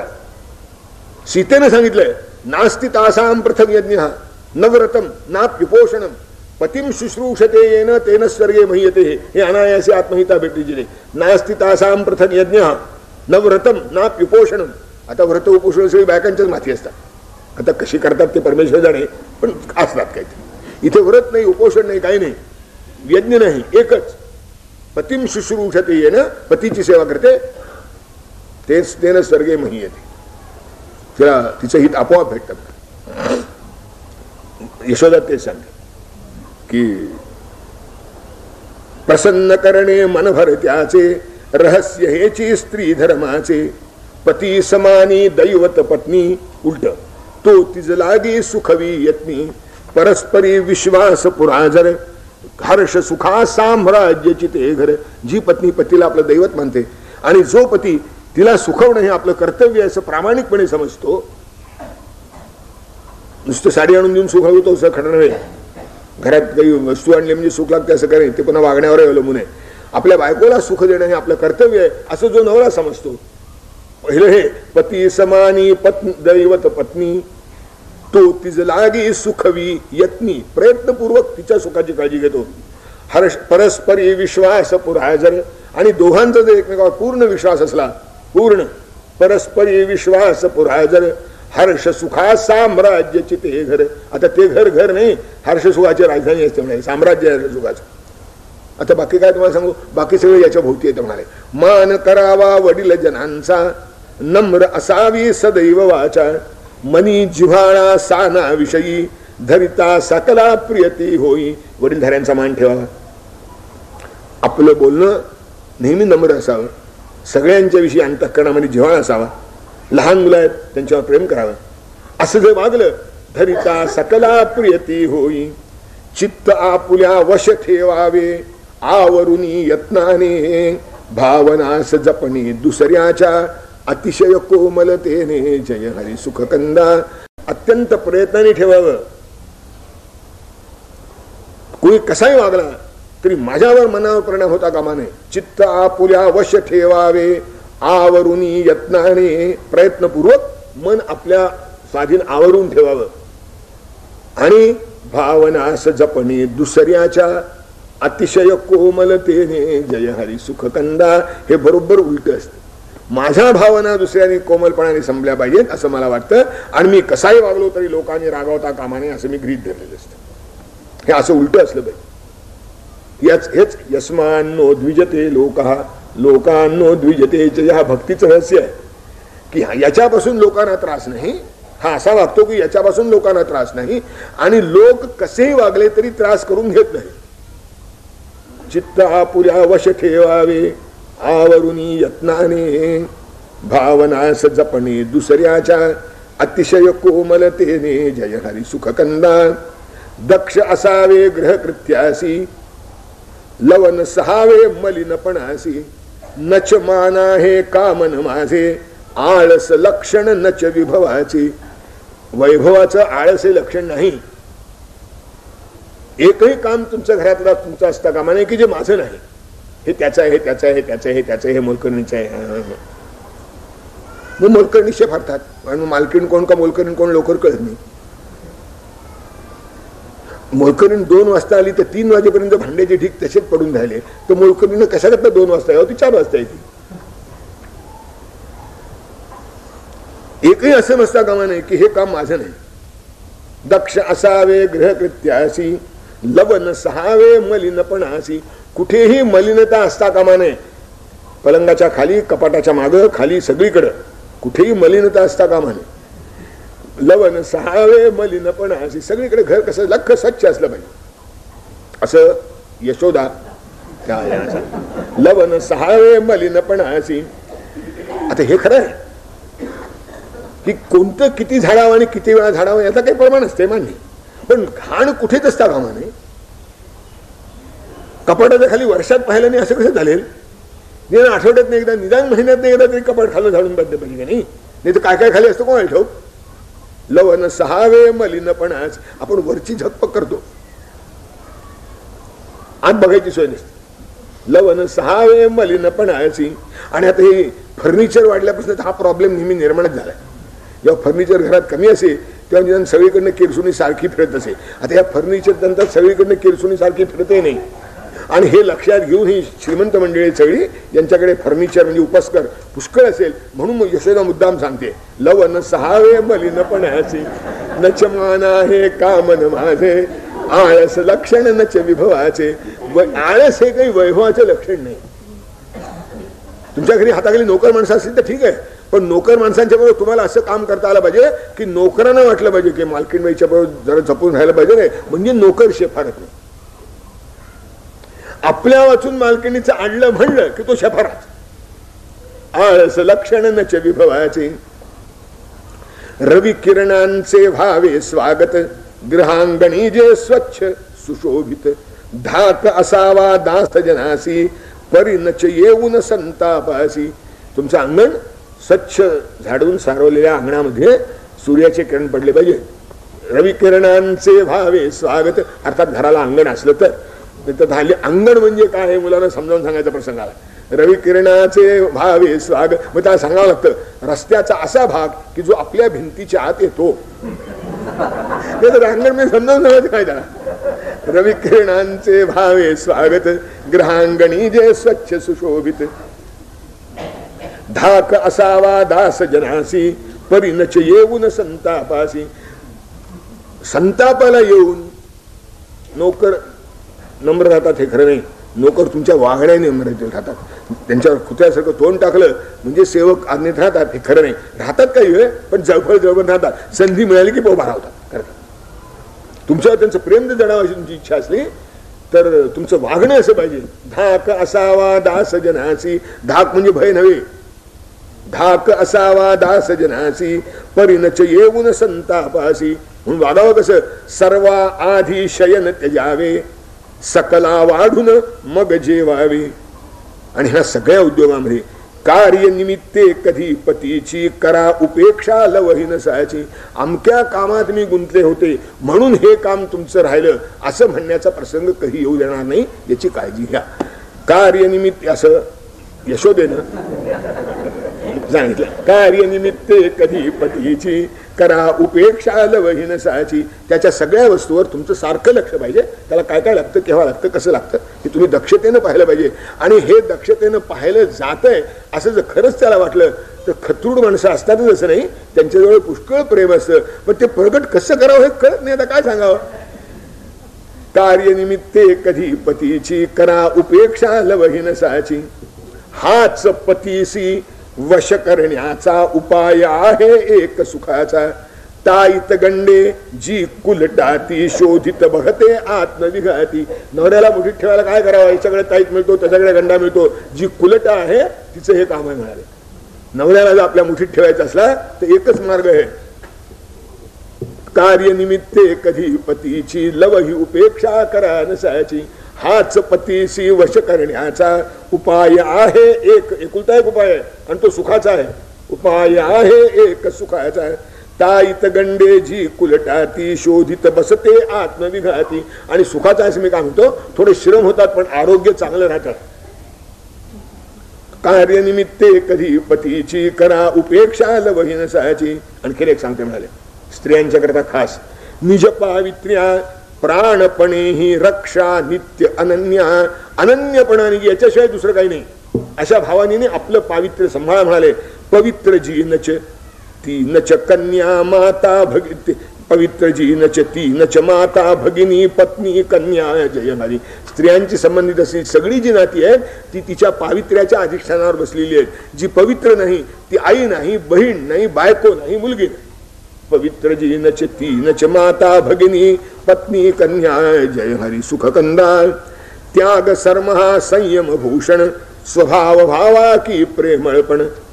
त्याग हा धर्म आहे. संयमाचं भूषण असावं, दागिन्याचं नाही. असले तर ठीक आहे, आनंदाचीच गोष्ट. लक्ष्मी आहे ती. ते दागिने असतील तर घातलेच पाहिजे अंगावर. पण दागिने संयम भावा की त्याग धर्म हा संयम भूषण, स्वभाव भावा की प्रेमळपण. प्रेमळपण हा स्वभाव असला पाहिजे. ते सोफिस्टिकेटेड फॅमिली असलं तसं नाही. नाही त्या एकमेकाला भेटल्या ना म्हणजे अशा प्रेमाने भेटल्यासारखं भेटतात विचार नका. आणि पाठी फिरल्या की इतके शिवाय द्यात की याचं नाव. स्वभाव भावा की प्रेमळपण, उलट पतीच्या कधी न असावे, इतर सर्व मग यात समावे. तुम्ही घराच्या असा स्वामिनी, आयत साव्यय घ्यावा स्वमनी. पालन करणे कुलधर्माचे, सन्मानावे पद अतिथीचे. तुम्ही घराच्या स्वामिनी असल्या पाहिजे म्हणाले. लग्नामध्येच तुम्हाला सांगितलंय सम्राज्ञी श्वशुरे भव, सम्राज्ञी अधिदेवरीषु अस्मिन गृहे गार्हपत्याय. आपल्या विवाह म्हणतात की म्हणता येतं की तू सासू सासा दीर नणदा घरदार यांची सम्राज्ञी हो. तुम्ही घराच्या असा स्वामिनी. आणि म्हणून आयत साव्यय घ्याया स्वमनी. पैसा कसा येतो आणि कुठं खर्च होतो या दोन्ही गोष्टी तुम्हाला माहित पाहिजेत म्हणाले. म्हणजे नवरा काळा बाजार कमी करील जरा. आयत साव्यय घ्याया स्वमनी. आपल्या चैनीवर तुमचं लक्ष असलं आणि कुणीकडनं पैसे तर हे कळलं नाही की केव्हा तरी धाडीला तोंड द्यावं लागणार, निदान ब्लड प्रेशर तरी वाढणारच. म्हणून आयत साव्यय घ्यावा स्वमिनी. फार पालन करणे कुलधर्माचे. आपल्या जे कुळ परंपरा असतील त्याचं पालन करावं. त्यात फार वेळ जातो हे खरं नाही, त्यात फार खर्च होतो हेही खरं नाही. आपल्या ऐपतीप्रमाणे ते करायचं असतं. पण केलं असतं म्हणजे चांगलं असतं. देवता अशा फिरत असतात म्हणे आणि त्या तथास्तु तथास्तु म्हणत असतात म्हणे. आपण सत्कृत्य करीत असताना नेमकं देवतांनी तथास्तु म्हटलं तर कल्याण होतं. आता हे कोणी लक्षातच घेत नाही. म्हणून कुलधर्म जो आहे तो जसा आपल्याला शक्य असेल तसं पण इमानदारीनं पालन करणे कुलधर्माचे. आता त्यात काही चमत्कारी गोष्टी शिरतात. 3 वाजल्याशिवाय चुलीला पेटतच झालं नाही, हा बावळटपणा आहे. तो कमी केला पाहिजे. पण असं सांभाळलं पाहिजे, यात काही शंका नाही. पालन करणे कुलधर्माचे, सन्मानावे पद अतिथीचे. फार काय सांगावं, खरं सांगू तुम्हाला. फार किती तरी कथू तुम्हासी, सती देवकी पुण्य बळेसी. तुम्हाला भल्या अनुकरणाते, आचरणे निज सुखवा त्या. ते जसुदेवाने तुम्हाला देवकीसारखी सासू मिळाली, त्याचं तिचं अनुकरण करा आणि आपलं आचरण असं ठेवा की तिला सुख व्हायचं.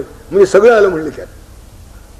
पावनवाणी यशोमतीची, सकल जणीना रिझवी साची. त्यातल्या त्यात नयन जनाले भिजवित चरणा, भामेने तिज केले नमना.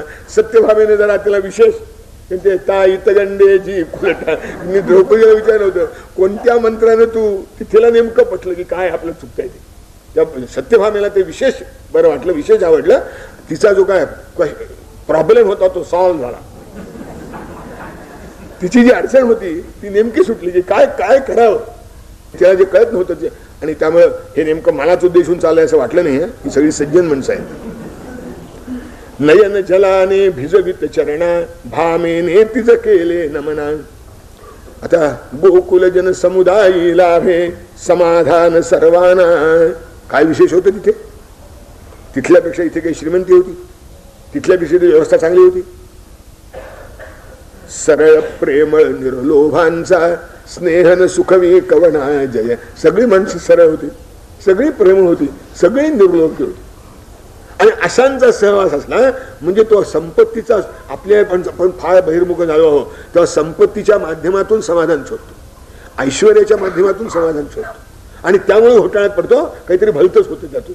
हर्षद मेहता उगीच जन्माला येत नाही, तो त्या ऐश्वर्याच्या मोहातूनच जन्माला येतो. आणि येतो खाली नमुना आहे जास्त प्रगट झालेला. असं खरडून पाहिलं ना तर प्रत्येकाला कळेल की आपल्यातही कुठेतरी एक हर्षद मेहता आहे. ऐश्वर्याचा मोह ज्याला आहे तो हर्षद मेहताच आहे. त्या चांडाळाचं नाव घ्यावं लागलं तर काय उपाय नाही त्याला. पण काय करणार, रामाचं नाव घेताना रावणाचं नाव येणारच त्याच्याबरोबर. ही माणसं सरळ प्रेमळ निर्लोभांचा. जर प्रेम मिळत नसेल, सौजन्य वाढत नसेल, सुख समाधान लाभत नसेल तर समजलं पाहिजे कुठेतरी ऐश्वर्याचा नको तेवढा लोभ आपल्या अंतःकरणात आहे. त्याचा हा दुष्परिणाम. म्हणून आपण स्वार्थी बनलो, म्हणून आपण मत्सरी बनलो, म्हणून आपण कुटील बनलो. इथे त्याचं काही नव्हतं. साधी गवळी मंडळी होती, खेळत आलेली होती, कपडे साधे होते, स्वच्छ होते पण साधे होते. आणि त्यामुळे या गोकुळांच्या समुदायामध्ये जे बाकी सगळ्या शिबिरातनं कोण होतं ते इथे उदंड मिळालं. गोकुल जन समुदायी लाभे समाधान सर्वाना, सरळ प्रेमळ निर्लोभांचा स्नेहन सुखवी कवना, जय हरी सुखकंदा. आनंदी प्रिय जन सहवासे 4 दिवस गेले क्षण जायचे. एखादा क्षण जावा तसे 4 दिवस निघून गेले. आणि मग पर्व दिवस ये मग अवसेचा वेध लागला से ग्रहणाचा. पर्व विधी स्तव धांदल झाली, सर्व ही तीर्थी सचैल झाली. निराहार राहून जप करीती, दाने देती बहुविध रीती. निराहार राहून काही न खाता निराहाराचं खाणं नाही. हल्ली मराठी भाषेची विटंबना याच्यापेक्षा आणखी काही नाही. निराहाराचं काय केलंय विचारतात आपण.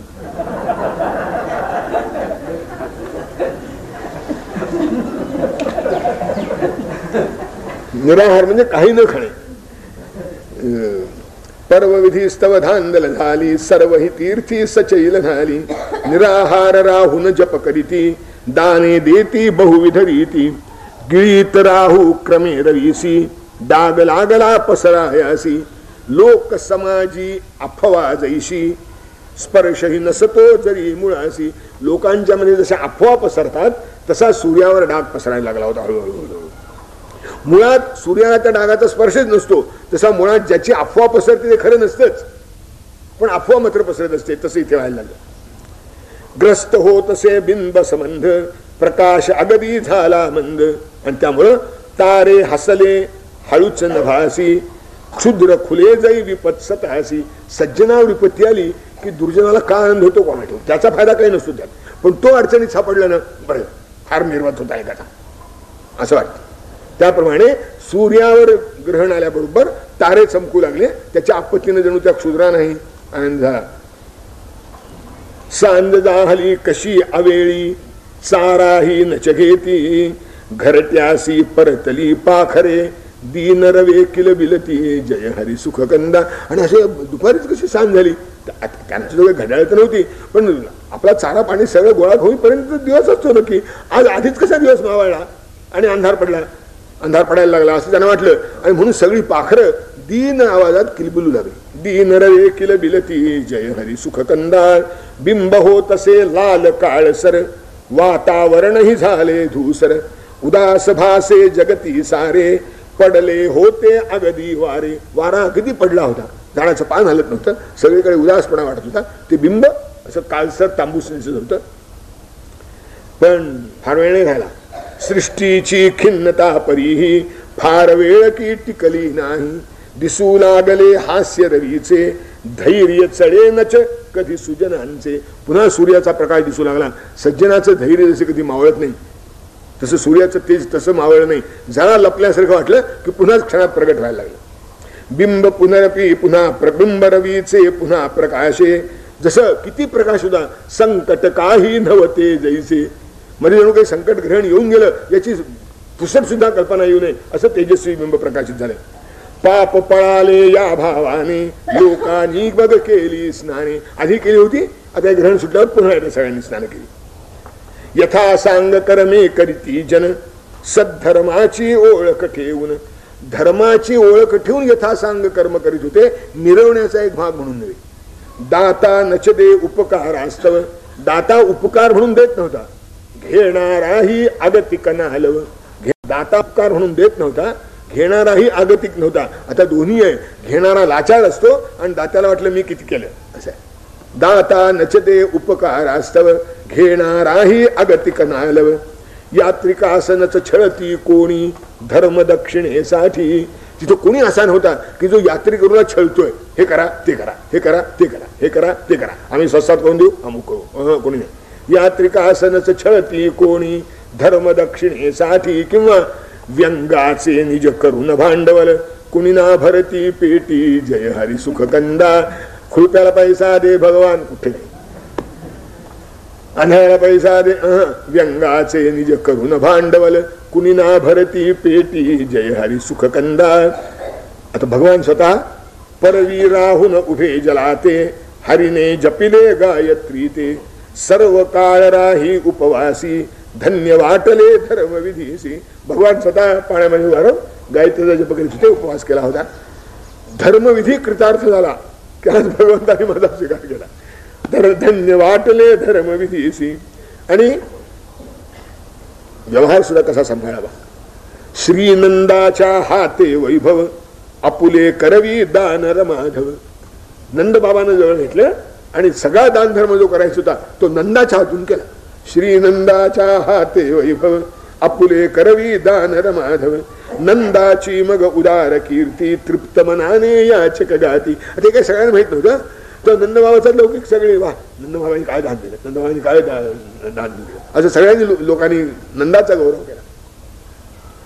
तिथं वचन दिलं होतं, तुमचा होतो राहीन तुमचा अन्यथा न मम समजावा. बाबा मी तुमचा होतो आणि तुमचा राहीन म्हणाले, तसंच शेवटपर्यंत वागलं बाबा. श्रीनंदाच्या हाते वैभव आपुले करवी दान रमाधव. नंदाची मग उदार कीर्ती तृप्त मनाने याचक गाती. करी यशोदा शतगोदानी भूष विनेजा मणी हे मानी. अन्नदान गणती वस्त्रांची इंद्रासहिना करवेसाची. पर्व काळ तो अशा रीतीने समाप्त झाला आनंदाने. परस्परांचा निरोप घेऊन लोक निघाले गेहा परतून. परस्परांचा निरोप घेऊन लोक आपापल्या घरी निघाले. पर्व काळ मोठ्या आनंदाने पार पडला. तीर्थविधी सगळ्यांनी उत्तम तऱ्हेने. यात्रा म्हणजे काय ते सगळ्यांच्या लक्षात यावं असा तो सगळा कार्यक्रम होऊन गेला. आणि मग गोपगणांच्या हृदयासी परी व्याकुळता ये भारी. धरिती कवळून निज हृदयासी पुन्हा पुन्हा गिरिधारी जय हरी. आता अवघड सगळ्यात झालं होतं गोपान. भगवान त्याच्यातच होते पण गोपान अतिशय अवघड झालं. पुन्हा पुन्हा कृष्णाला मिठी मारा. कृष्णा येतो बरं, 2 पावलं पुढे जाऊ, पुन्हा पुढे जाऊ, मिठी मारा. कृष्णा येतो बरं, ओळख ठेव, पुन्हा जावं, पुन्हा यावं. आणि असं किती वेळा झालं कोणाला ठेव. पोचविण्या ये दूरवरी हरी घेई लोळण नंद पदावरी. निजशेल्याने गोपजनांचे नयन पुशी स्रवती निजसाचे. गोपांच्या डोळ्यावरती अश्रू होत होते, यांच्याही डोळ्यावरती अश्रू होते. गोपांचे अश्रू आपल्या शेल्याने पुसावे, यांच्या डोळ्यात पाणी तसेच आहे. आणि गोपाळांना त्याचे अश्रू पुसावे एवढं भान नाहीये, इतके ते तल्लीन होऊन गेले. काही नंदा साष्टांग दंडवत घातला भगवंतानी. कसे तरी शेवटी एकदा व्रज परते सहनंद यशोदा. वळुनी वळुनी बागे बघती विव्हल मार्गा भिजवी नेत्रातील जल. आणि कसं तरी एकदा मोठ्या कष्टाने कृष्णाला सोडून गोकुळाच्या मार्गाने लोक लागले. डोळ्यावरती असे अश्रू वाहत होते की रस्ते भिजले. परत जातात, परत फिरून म्हणजे आता भगवंताला म्हणजे काय कायाकल्प केल्यासारखं झालं. तेज नवे ये श्रीकृष्णासी गोपजनांच्या प्रिय सहवासी. सेवन करिता दिव्य रसायन भरे ओज उत्साहे जीवन. एखाद्या दिव्य रसायन प्राशन केलं म्हणजे जसं आरोग्य सुधारतं तसं भगवंताचं आरोग्य चढून सुधारलं. तेज नवे ये श्रीकृष्णासी. पुन्हा नवीन तेज त्यांना प्राप्त झालं. पुढे पुष्कळ उरकायचं होतं तेव्हा पुन्हा बॅटरी चार्ज व्हायलाच पाहिजे होती. तेज नवे ये श्रीकृष्णासी. सेवन करिता दिव्य रसायन भरे ओज उत्साहे जीवन. पर्व एक सरले ग्रहणाचे वेध लागले परी दुसऱ्याचे. संकट कधी एकटे न येई कळप करून जणू असते तेही. एक ग्रहणाचं पर्व संपलं आणि दुसऱ्या ग्रहणाचं पर्वाला ते वेध म्हणतात तसे ते वेध लागले. संकट कधी एक नाही येत नाही. छिद्रेश्वरथा बहुली भवंती असं आहे की एका मागून एक त्याची मालिका सुरू होते. जणू काही रुचले न कुरुक्षेत्रा येऊन या लोक जाहले परत. योजी स्वमिनी काही भूमी ती नित्य रक्त लेप रत. ती कुरुक्षेत्र जणू भूमी ही रक्ताला चटावलेली भूमी आहे. भारतवर्षातली मोठ्यातली मोठी जी युद्ध झाली ती बहुतेक सगळी कुरुक्षेत्रावर झाली. अगदी आपल्या पानिपत पर्यंत शेवटी तिथे झालेली आहे अगदी प्राचीन काळापासून. तेव्हा त्या भूमीला जणू रक्ताची चटक आहे. आता इतका सगळा समुदाय जमला होता पण कोणाला खरचटलंय नाही. सगळे तसेच परत गेले. त्या भूमीला काही बरं वाटलं नाही की सगळे लोक सुखरूप गेले माझ्या इथे येऊन. आणि म्हणून त्या भूमीने जणू काही निराळा डाव रचला. योजी स्वमिनी काही भूमी ती नित्य रक्तले.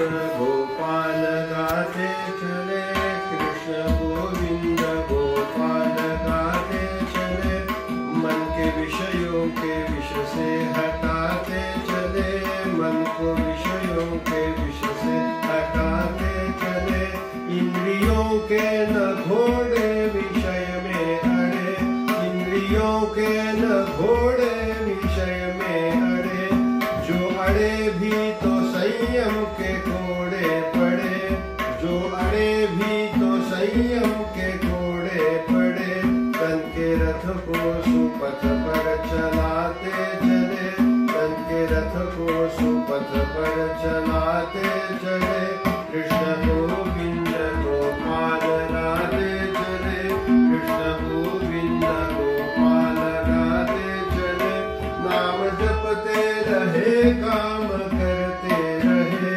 नाम जपते रहे काम करते रहे, पाप की वासनाओं से डरते रहे, पाप की वासनाओं से डरते रहे, सद्गुणों का परम धन कमाते चले, सद्गुणों का परम धन कमाते चले, कृष्ण गोविंद गोपाल गाते चले, कृष्ण गोविंद गोपाल गाते चले, लोग कहते हैं भगवान आते नहीं, लोग कहते हैं भगवान आते नहीं, द्रौपदी की तरह हम बुलाते नहीं, द्रौपदी की तरह हम बुलाते नहीं, रुक्मिणी की तरह धुन गाते चले, रुक्मिणी की तरह धुन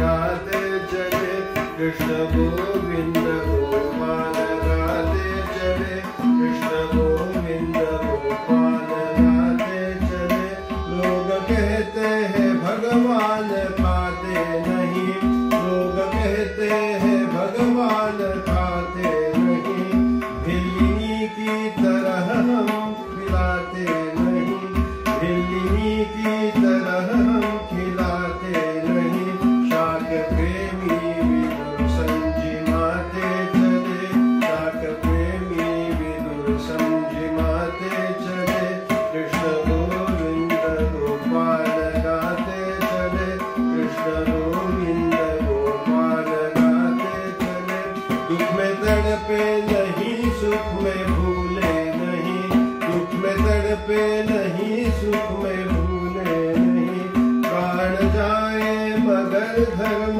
भूले नहीं, प्राण जाए मगर धर्म भूले नहीं, धर्म धन का खजाना लुटाते चले, धर्म धन का खजाना लुटाते चले, कृष्ण गोविंद गोपाल गाते चले, कृष्ण गोविंद गोपाल गाते चले, वक्त आएगा ऐसा कभी ना कभी, वक्त आएगा ऐसा कभी ना कभी, हम भी पाएंगे प्रभु को कभी ना कभी, हम भी पाएंगे प्रभु को कभी ना कभी, ऐसा विश्वास दिल में जमाते चले, ऐसा विश्वास दिल में जमाते चले, कृष्ण गोविंद गोपाल गाते चले, कृष्ण गोविंद गोपाल गाते चले, मन को विषयों के विष से हटाते चले, मन को विषयों के विष से हटाते चले, कृष्ण